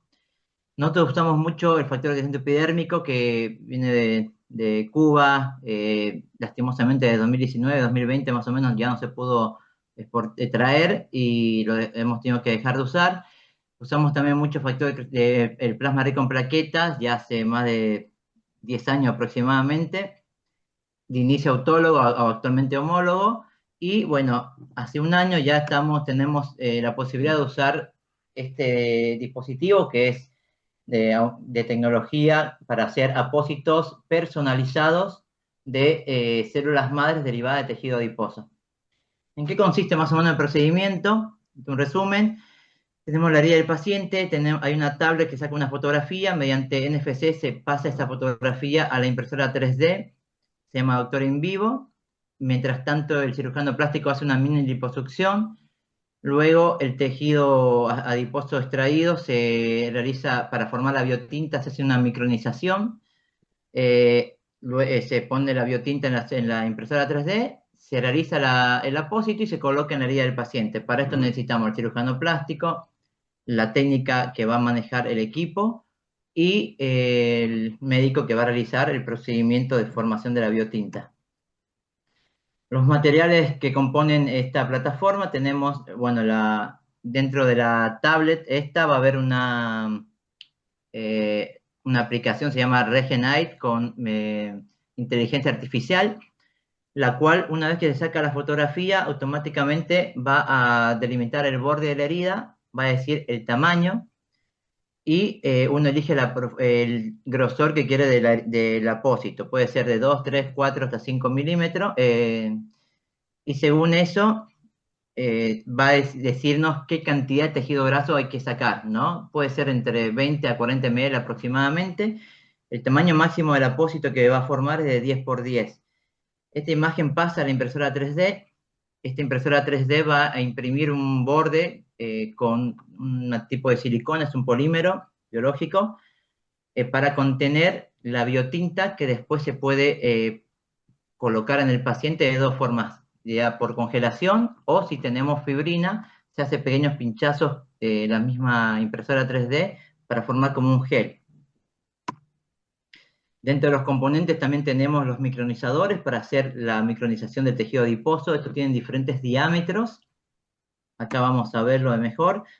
Podemos ver un film que es como si fuera un film de celular para protección de la pantalla del celular, que se va a pegar en una placa metálica donde va a ser apoyado el apósito que se va a formar. Tenemos el chip de NFC. Este aparato trabaja como si fuera una lapicera en 3D que va a derretir el polímero para formar el borde que va a contener el tejido extraído, ¿no? La biotinta. Y estos son los diferentes que van a hacer la micronización. Tenemos del 1 al 4. Cada uno hay que ir en orden, porque tiene un diámetro menor cada uno para que vaya purificando el tejido adiposo, ¿no? Y poder sacar lo que queremos, que es las células madres, el factor de crecimiento y la matriz extracelular. Como pueden ver acá, esta es la aplicación, se pone el nombre del paciente, se va a sacar la foto, tiene como si fuera un espejito que le da esa imagen tridimensional para la herida. Automáticamente tomar los bordes de la herida, y uno ahí lo puede modificar un poco, pero es bastante exacto la aplicación, y después tienen que elegir el grosor que quieren, depende de la profundidad de la herida, ¿no? Eso se manda a la impresora 3D. Acá tenemos a los cirujanos plásticos que están haciendo la liposucción, y el tejido adiposo que nos dan antes de combinarlo con la solución fisiológica, se hace la micronización, eso es muy importante. Vamos a tener los 4 rueditas que son para micronizar el tejido. Eso, tienen los números, empezamos en orden, 1, 2, 3, 4, hay una flechita, es muy importante eso porque eso nos va a orientar de por dónde empezar, porque son como navajas que van a ir cortando el tejido adiposo, tienen que pasar 5 veces.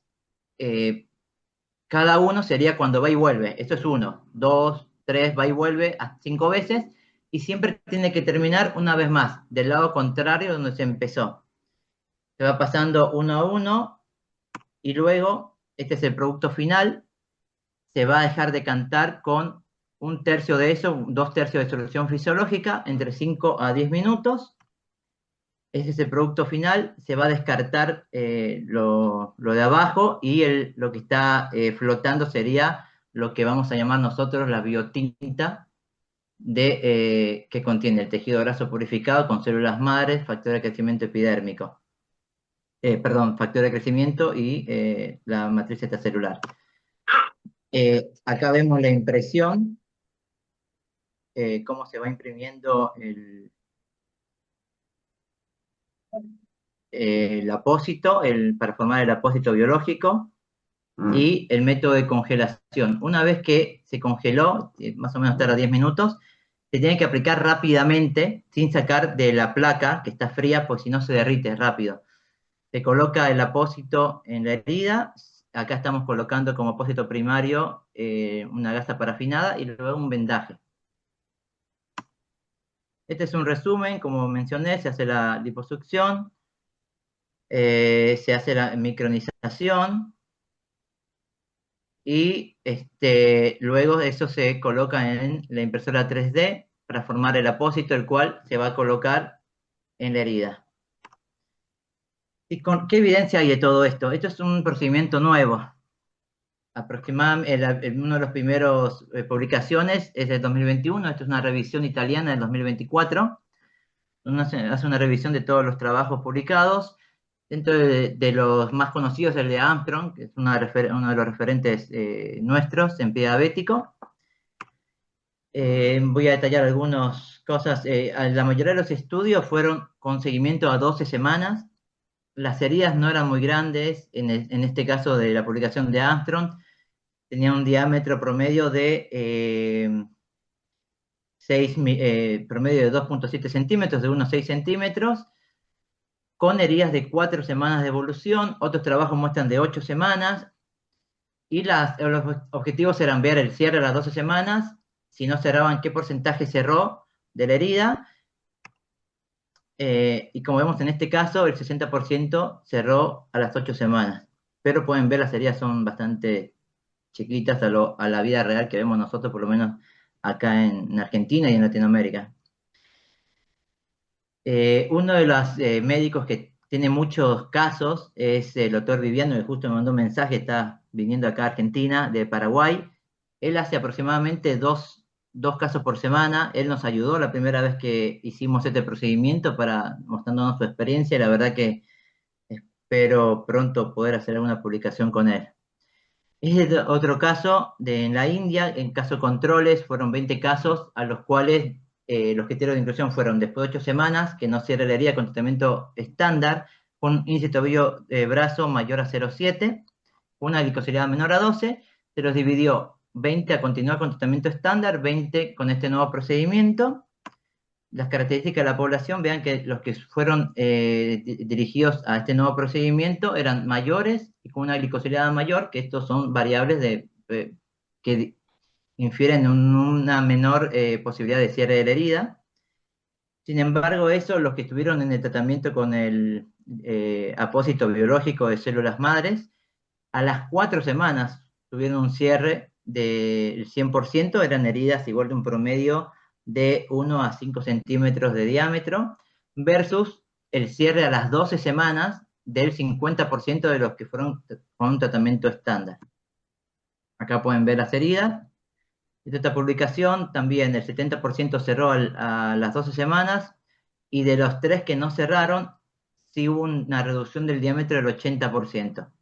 Y este último ejemplo es un caso particular publicado en Asia, Una paciente añosa, arriba de 70 años, estaba en diálisis vascular severa, fue revascularizada, estaba con una osteomelitis, hizo la toilette. A pesar de eso, hubo una necrosis de la zona posterior a la toilette y se decidió la amputación mayor, a lo cual la paciente y los familiares se negaron y decidieron hacer este procedimiento nuevo.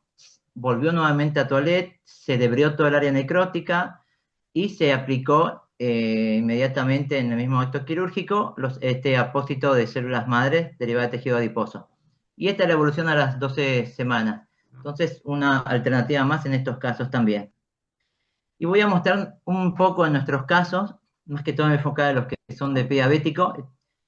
Todos los pacientes vasculares que teníamos fueron revascularizados todos por el doctor Zimmerman. Aprovecho de mencionar, este paciente fue derivado de ahí justamente de Talar de Pacheco, por el otro pie. Eso curó, pero tenía esta úlcera plantar en un paciente con Charcot de años de evolución. Hizo tratamiento con plasma rico en plaquetas. Primero, todos los pacientes primero realizaron tratamiento con plasma rico en plaquetas y a pesar de ello no cerraron y por ende se hizo este nuevo tratamiento. Y podemos ver el cierre a las 11 semanas. Esta es la evolución. Lo que ven ahí como unos coagulitos, eso sería el tejido adiposo. El cierre y ya un año de evolución con la herida cerrada. Otro paciente con pie de Charcot, de muy bajos recursos, que también cuando lo empezamos a ver, se hizo tratamiento antibiótico, todo, una vez que empezó a granular, empezamos con plasma rico en plaquetas. A pesar de ello, redujo la herida, redujo el diámetro y la profundidad, pero no cerraba, entonces se hizo tratamiento, este tratamiento nuevo, con un cierre a las 8 semanas del tratamiento. Esta fue la última vez que lo vimos, fue el año pasado. Esta señora tenía una herida de también un pie de Charcot de 9 años de evolución. Se hizo una osteotomía para reducir la presión en la zona. A pesar de ello no cerraba. Se realizó el procedimiento y a las 7 semanas cerró la herida. La paciente tenía una bota óptima, que es una de las mejores que tenemos acá en Argentina, y a pesar de eso no cerraba. Después, bueno, cerró la herida a las 7 semanas. Lastimosamente la señora, y también quizás error nuestro, que le dijimos que podía empezar a caminar un poco más, y se abrió la herida nuevamente. Actualmente hay ya un año de evolución de la cirugía y la herida no llegó a ser el tamaño inicial, pero bueno, menos profundidad y está actualmente nuevamente con plasma rico en plaquetas. Otro paciente que tiene el miembro izquierdo afectado más largo, con mayor presión en la zona de la herida, de años de evolución. También se hizo más de 20 sesiones de plasma rico en plaquetas. Se logró que granule bien, pero no se lograba el cierre. Se hizo este procedimiento con buena evolución. A las 12 semanas, un cierre mayor al 80% de la herida inicial. Pero bueno, después casi había cerrado, volvió a caminar de más, que trabajar, o sea, la vida, lastimosamente, a pesar de que tiene en la otra pierna una descarga, usó en su momento la bota Walker, pero bueno, volvió a reulcerarse lastimosamente. Este paciente vascular, joven, diabético tipo 1, que se le colocó un stent. Posterior a eso se hizo la aplicación de plasma rico en plaquetas con mejoría, pero al no tener el cierre, se realizó el procedimiento con el apósito biológico. Se logró el cierre a las 22 semanas, pero lastimosamente también a los 6 meses se volvió o sea, se reulceró a los meses y se abrió nuevamente. Este es un paciente que tiene, si no me equivoco, unos 8 años, 10 de evolución. Esta es la herida inicial. A él se le hizo todo, se le revascularizó, el doctor Zimmerman también últimamente. Se le hizo factor de crecimiento epidérmico, plasma rico en plaquetas, electroestimulación, o sea, todo el tratamiento local de herida que se pudo hacer. A pesar de eso, solo se logró casi el cierre, llegó a ser de 5 a 1.5 centímetros, y se hizo este procedimiento. Este es el único que nos fue mal de inicio, se infectó a la semana, aumentó la herida en vez de reducir. Actualmente está en seguimiento con el tamaño inicial previo al acto quirúrgico de la aplicación de este producto. Pero como podemos ver, la herida es bastante vital, granulante, esperemos que pronto cierre. Otro paciente vascular, revascularizado también, posterior a la amputación se hizo el procedimiento con el cierre a las 12 semanas. Ramiro, Es uno de estamos los en tiempo, casos. ¿eh? también graves, también vascular, revascularizada, estuvo internada con antibiótico endovenoso. Al alta, esta era la segunda foto de la herida del alta. Empezamos con tratamiento con plasma rico en plaquetas, con mejorías, y se aplicó también como unas más de 12 veces. Y después realizamos la aplicación del apósito biológico, con muy buena evolución. A las 14 semanas prácticamente cerrado y redujo más del 50% de la herida. Estos son otros casos. Lo que quiero mostrar es, bueno, estos son algunos pacientes con úlceras en la pierna. Lo que hemos visto es que en las úlceras en pierna, a pesar de la revascularización, a pesar de que en caso de sean venosos, tenemos un flebólogo que trabaja con nosotros que hace cauterización de si es necesario.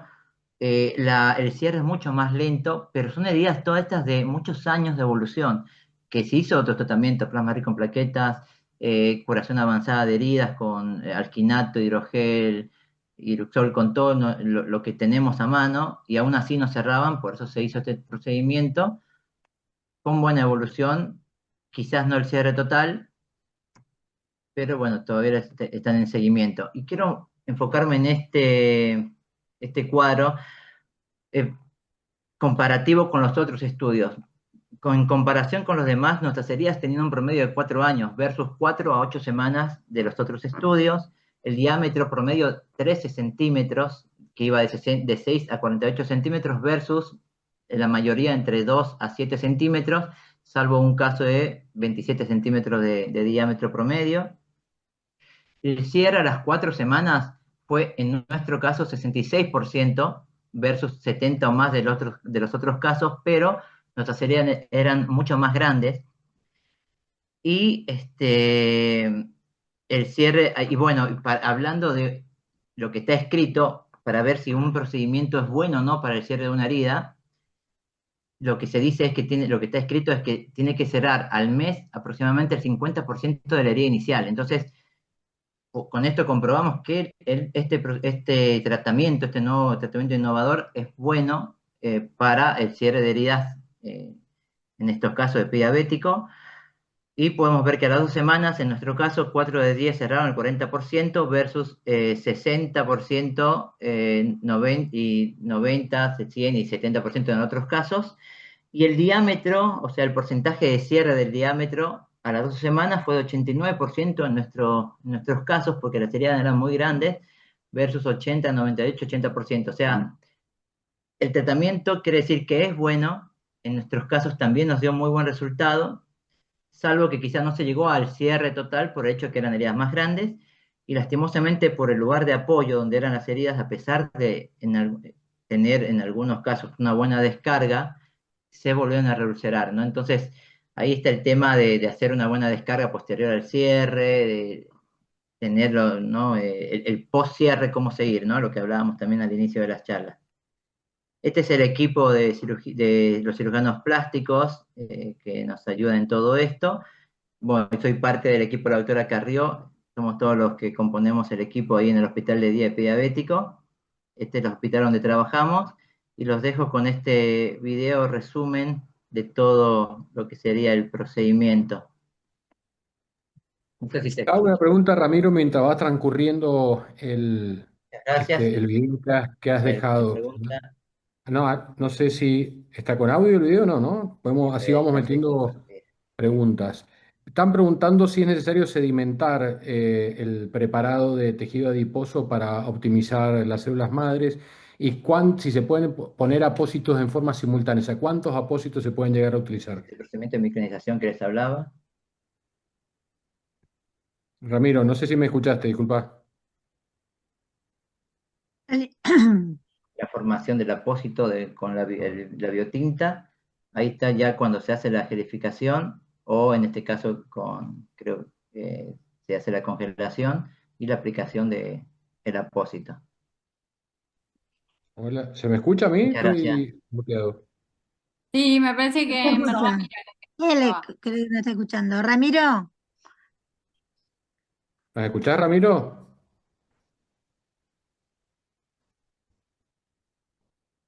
Hola. Hola, ahí Ahí, me escuchan. ahí ¿Me sí. escuchás, Ramiro? Sí, ahora sí.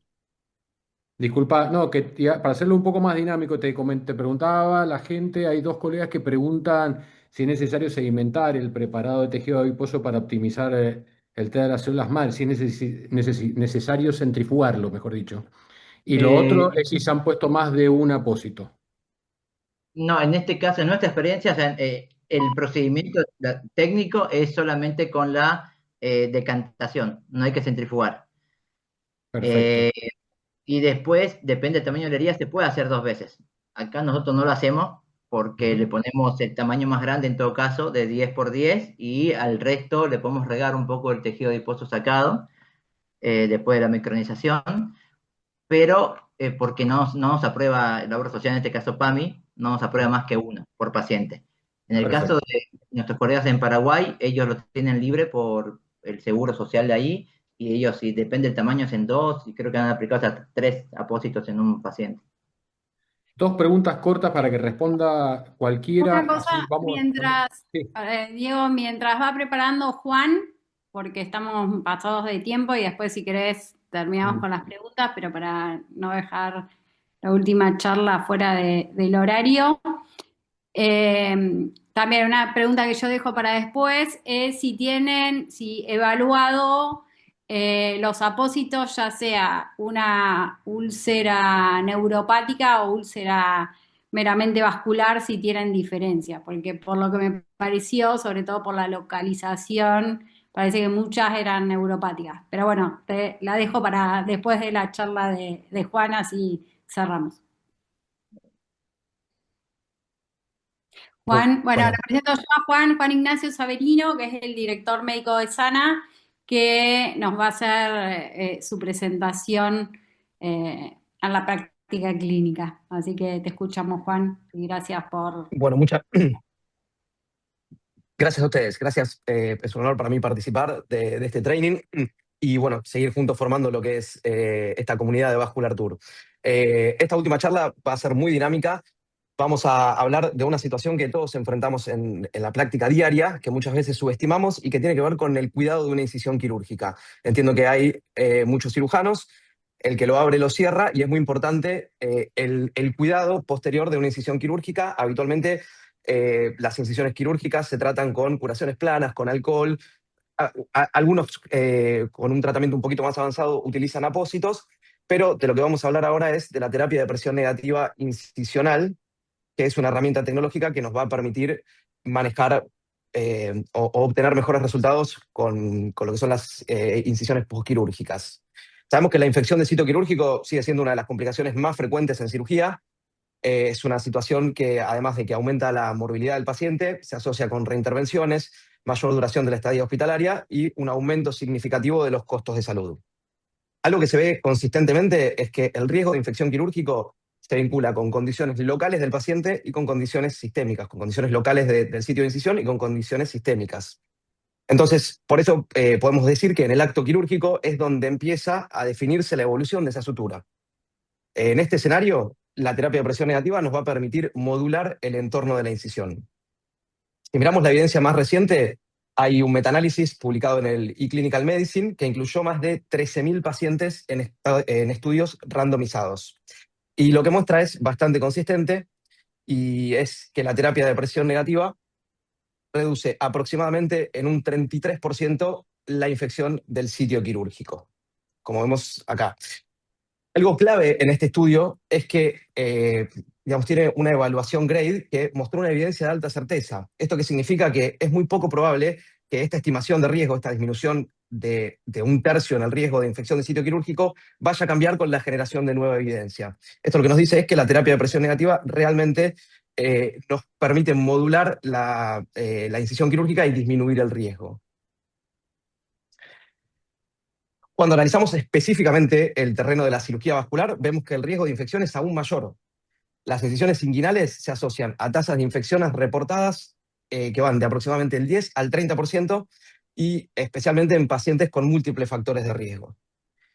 Este metaanálisis que presento fue publicado en el Journal of Hospital Infection, incluyó 21 estudios y más de 4.000 pacientes que fueron sometidos a cirugía vascular inguinal, o sea, por vía inguinal. Y los resultados lo que muestran es que la terapia de presión negativa incisional se asocia con una reducción significativa del sitio quirúrgico con un riesgo relativo de 0,52, lo que va a corresponder a aproximadamente un 48% menos de infecciones. Un resultado aún mayor en pacientes con alto riesgo. Resultados similares se observaron en el AIMS Trial, que es otro ensayo clínico aleatorizado de cirugía vascular inguinal y que fue publicado en el European Journal of Vascular and Endovascular Surgery. En este estudio, la infección del sitio quirúrgico se redujo de aproximadamente un 33% con apósitos estándar a un 13% con terapia de presión negativa incisional. Esto lo que representa es una reducción relativa que está cercana al 60%. Entonces, en el primer estudio hablábamos de una reducción de un tercio, en el segundo de un 48% y en el tercero de un 60%.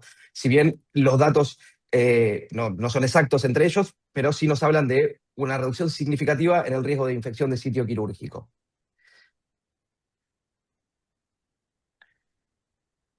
Brevemente vamos a analizar el mecanismo de acción de la terapia de presión negativa incisional. Vamos a decir que la terapia de presión negativa incisional es una variante a la terapia de presión negativa que todos conocemos. La variante principal en lo que es terapia de presión negativa incisional es el apósito, porque quienes están familiarizados con la terapia seguramente lo han utilizado alguna vez sobre una sutura, utilizando ciertos artilugios técnicos. Se puede utilizar, pero se llama terapia de presión negativa incisional a este tipo de terapia que viene con un apósito que es de muy fácil aplicación y que se coloca sobre la incisión quirúrgica como si fuera un apósito convencional o una gasa con alcohol, pero va conectado al sistema aspirativo. Entonces, vamos a analizar, o los vamos a dividir muy brevemente en dos componentes para explicar el mecanismo de acción. Por un lado, la terapia de presión negativa nos va a permitir el control del ambiente local de la incisión, y por otro lado, la estabilización mecánica de la incisión. En los primeros días lo que vemos es que el sistema lo que va a hacer es aislar a la herida del ambiente exterior, como buscamos con cualquier tipo de curación, que nos dé un ambiente protegido del exterior, y además va a reducir la acumulación de edema y de fluidos. No quiero entrar mucho en detalle, pero hay una separación importante cuando nosotros hablamos del exudado, y uno tiene que ver con la producción del exudado, o sea, la producción por mecanismos de permeabilidad vascular, factores proinflamatorios, y otro tiene que ver con el líquido que nosotros recolectamos. Los apósitos son medios de colección pasiva, es decir, que no van a remover el edema que hay intraparietal, vamos a decir, o entre los tejidos, mientras que la terapia de presión negativa nos permite activamente, al disminuir la presión hidráulica del tejido, arrastrar el edema. Entonces es un beneficio extra porque el edema lo que va a hacer es aumentar la tensión en la incisión y aumentar el riesgo de dehiscencia mecánica.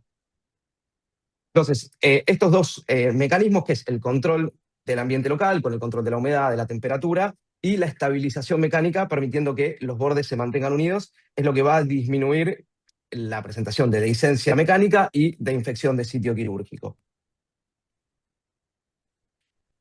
Cuando estos mecanismos actúan en conjunto, lo que se observa es una evolución más previsible de la incisión.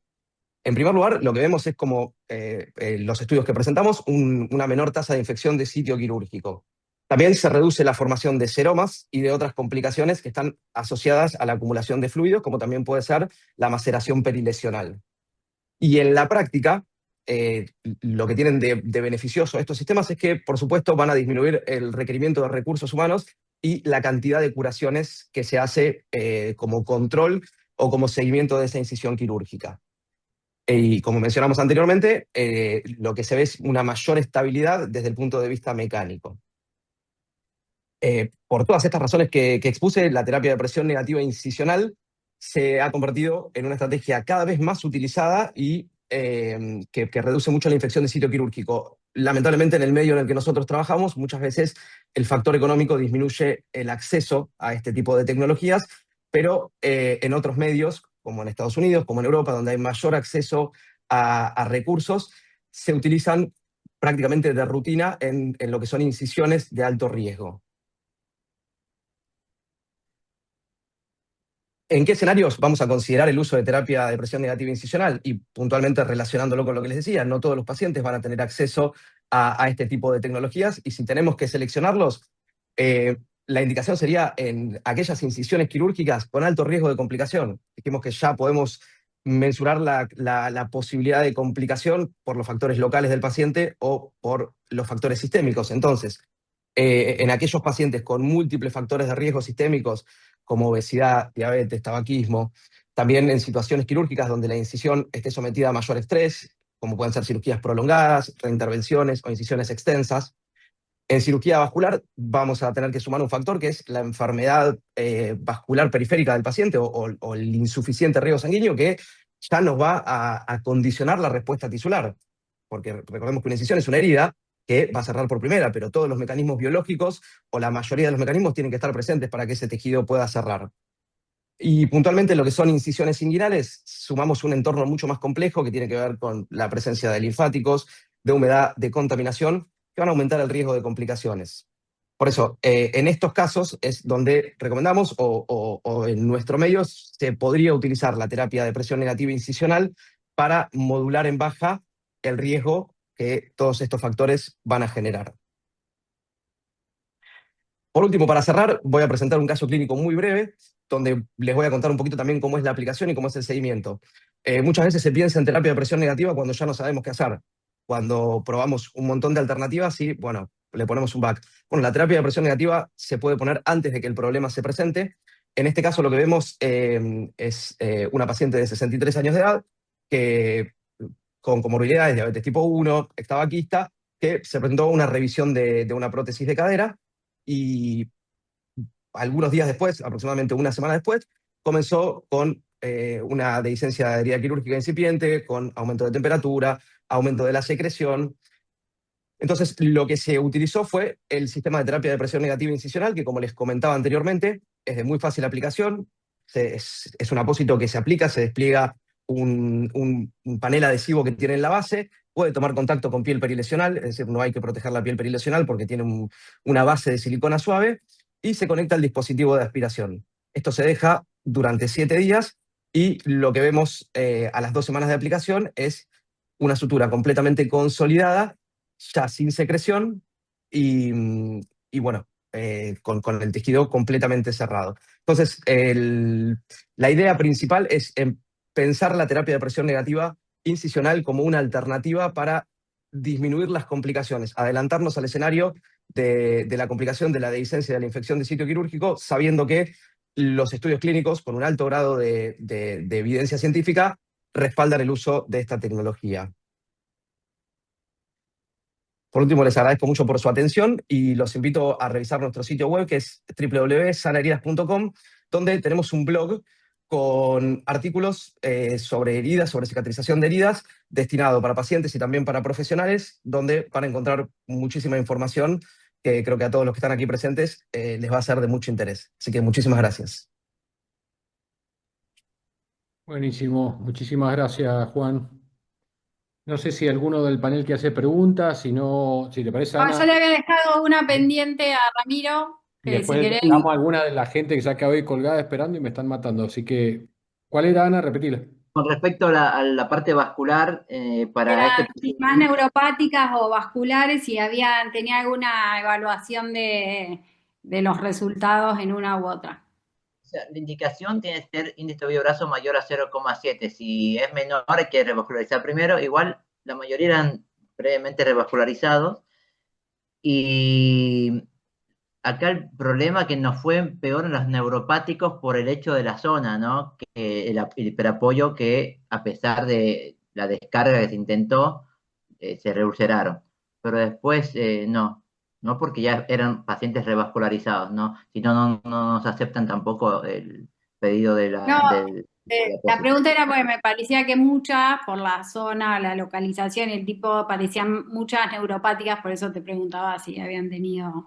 Sí, la mayoría eran neuropáticos, pero eran mixtos también, ¿no? Porque tiene el pie de Charcot, pero el paciente también tenía algo de vascular, o sea, fue de la otra pierna igual revascularizado, pero es mixto, pero la mayoría sí eran Pero neuropáticos bueno, principales. la verdad es que los felicito porque es una nueva gran herramienta, ¿no? Para el tratamiento. Así que felicitaciones por el desarrollo de esto. No, el desarrollo, tremendo. La verdad que es espectacular lo que están haciendo. Yo los felicito también. Creo que todo nos llama mucho la atención cuando se hacen cosas tan buenas acá en la Argentina a nivel local. Chicos, les hago 3 preguntas y vean quién la puede responder. Camila pregunta con respecto al uso del plasma riesgo en plaqueta, ¿cuál es el mejor momento de la cicatrización para utilizarlo? Y básicamente, ¿cuándo no usarlo? Esa es una de las preguntas. Bueno, el mejor momento después de la parte infecciosa cuando ya está en la fase de granulación. Ese es el mejor momento. Mínimo se puede aplicar 12 semanas, se puede aplicar más tiempo porque no es tóxico ni nada. Nosotros usamos el homólogo actualmente, que es de donante, son pacientes sin diabetes, sin ninguna comorbilidad. Antes usábamos el autólogo, pero en contexto el paciente venía con un montón de medicamentos, con toda su patología de base. Hemos visto mejor resultado con esto.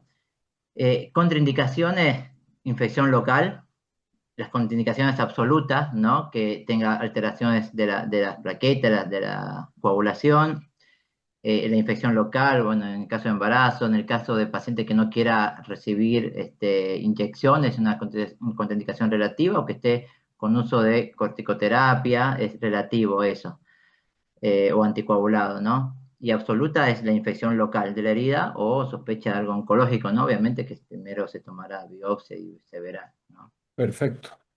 ¿Qué lugar tiene hoy el uso del azúcar? ¿Quién responde esa?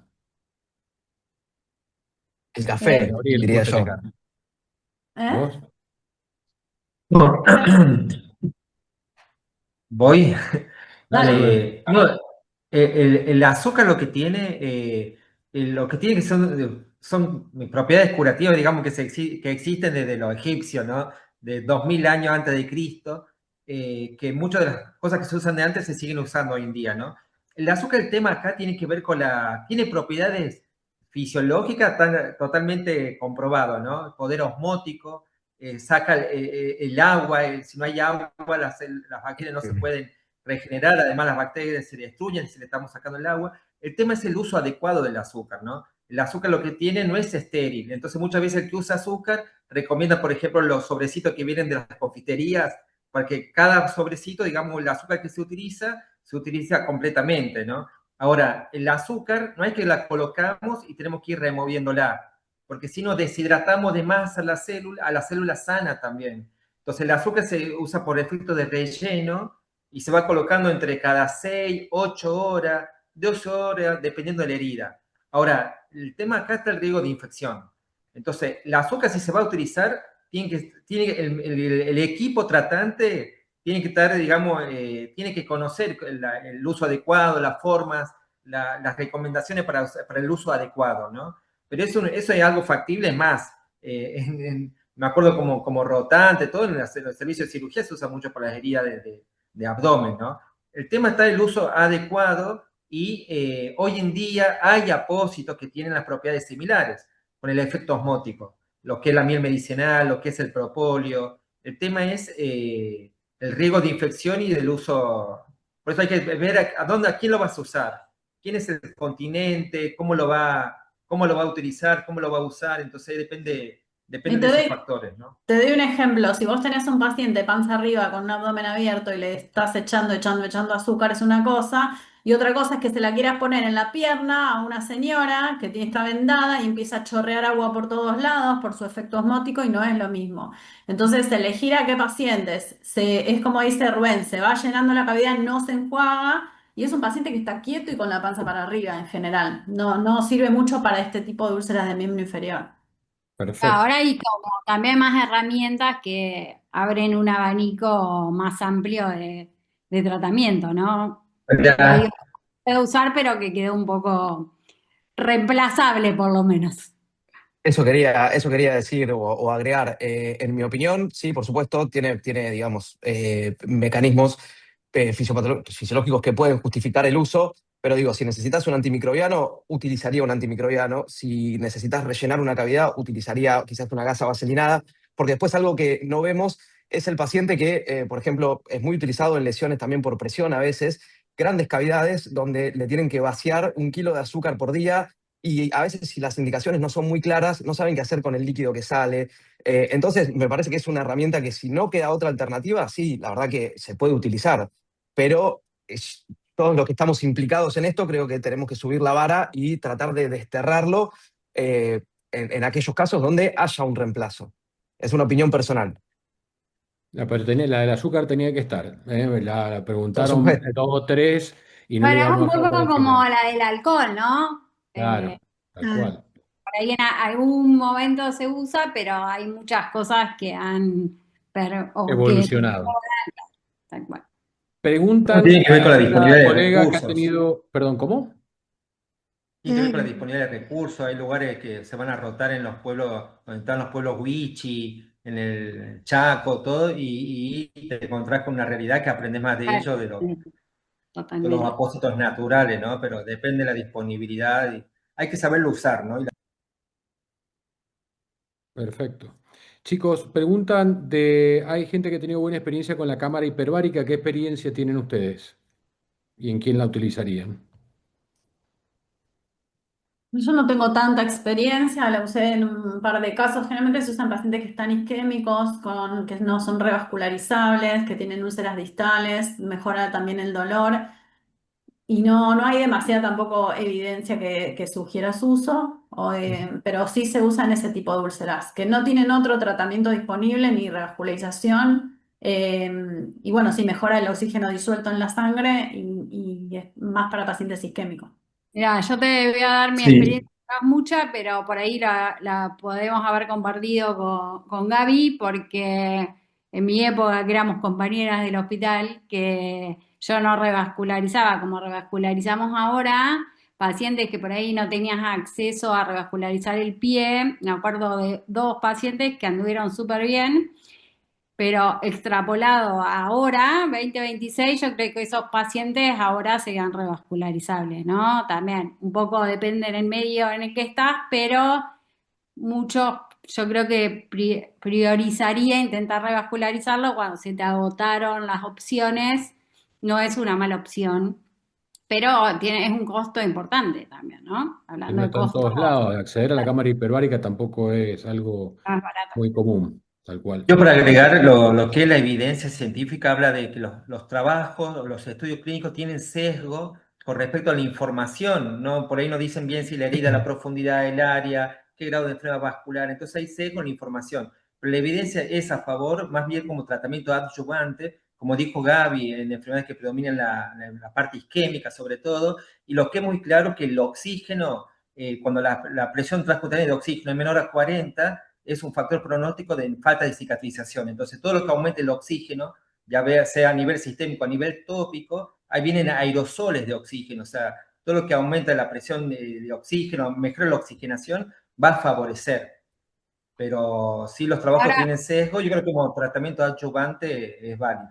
mi respuesta también es sesgada, pero en esos casos también por ahí hay que, si el paciente tiene la disponibilidad de acceder a una cámara hiperbárica, por ahí habría que ofrecerle acceder a un centro donde le puedan revascularizar el pie. Digamos, si uno tiene que poner la balanza, yo A veces no creo. es tan fácil, Ana. No, pero bueno, No, sí, cada vez más hay fácil, cada vez lugares, más. pero te digo, tenés el acceso a una hiperbárica y por ahí hay que buscar un lugar donde lo puedan revascularizar, digamos.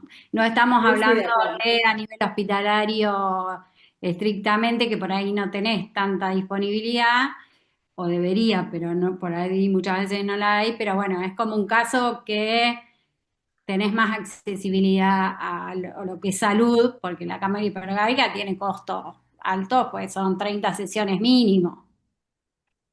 Sí, sí, ahí en el hospital revascularizan todo, viste, lo que se puede, pero bueno, sí, estos que quedan así más complicados se puede usar como ayudante, está bien eso. Bueno, mándamelo y yo le Pre- revascularizo el pie.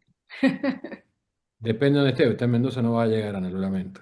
Escúchenme, preguntan si han probado lipotransferencia más VAC. Sandra Mota pregunta eso, ahí la mandé al frente. Lipotransferencia más VAC, ¿han probado? ¿Tienen experiencia, no? Nosotros muy poca experiencia en back tenemos, no. Ujú. No lo han probado. Bueno, Ana, ¿tenés alguna otra pregunta? Preguntan No, el tiempo ideal. Bueno, esta la pregunta vos, Ana, porque acá están preguntando. A ver, cuando abordamos una herida de pie diabético asociado con isquemia y es posible revascularizar, ¿cuándo es el momento oportuno de realizarla?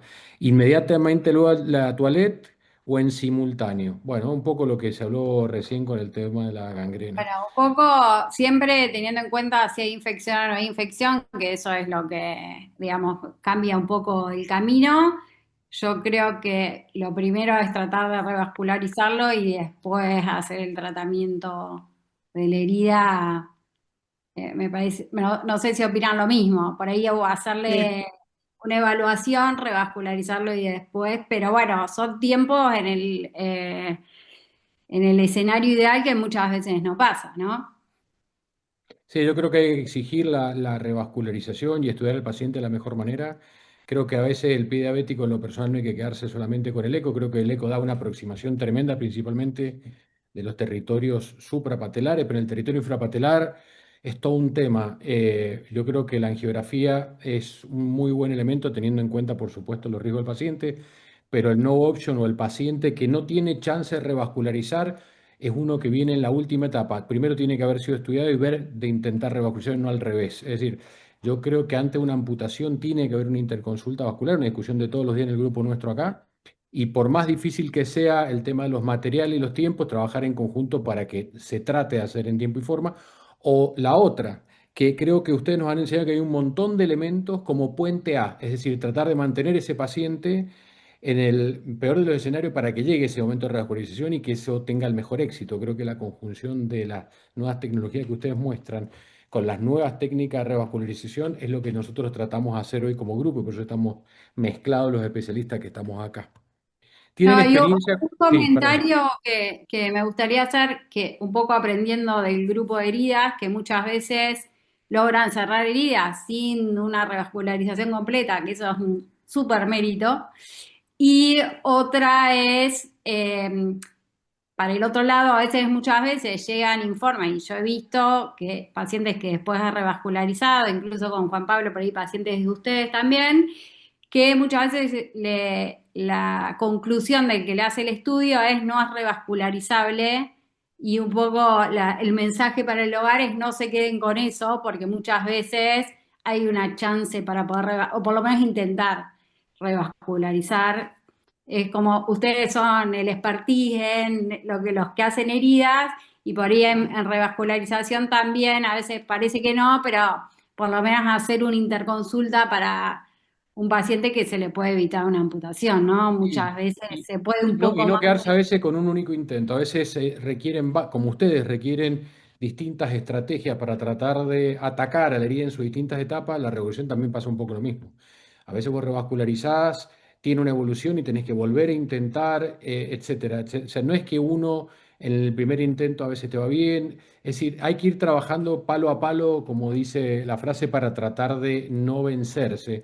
Creo que el peor destino siempre es la amputación mayor. Y en esa idea, obviamente, siempre y cuando no corra en riesgo la vida del paciente o haya una causa infecciosa irreversible o estemos hablando de un pie inviable, que es No, otra, que es y otra por ahí a situación. veces en el ida y vuelta del trabajo en conjunto es, a veces uno por la complejidad no le hace una revascularización completa, me refiero a below the knee, por ahí no hace todas las arterias, hace por lo menos lo que se puede, pero sí estar en el ida y vuelta de si no anda bien, intentar hacerle algo más que no se le hizo en el primer intento, porque por ahí son procedimientos súper complejos, pero bueno, el paciente anduvo bien, pero después dejó de andar bien, se le puede hacer algo más y que el paciente también vaya y vuelva en esto de revascularizar y la herida, que también queda una chance más muchas veces, ¿no?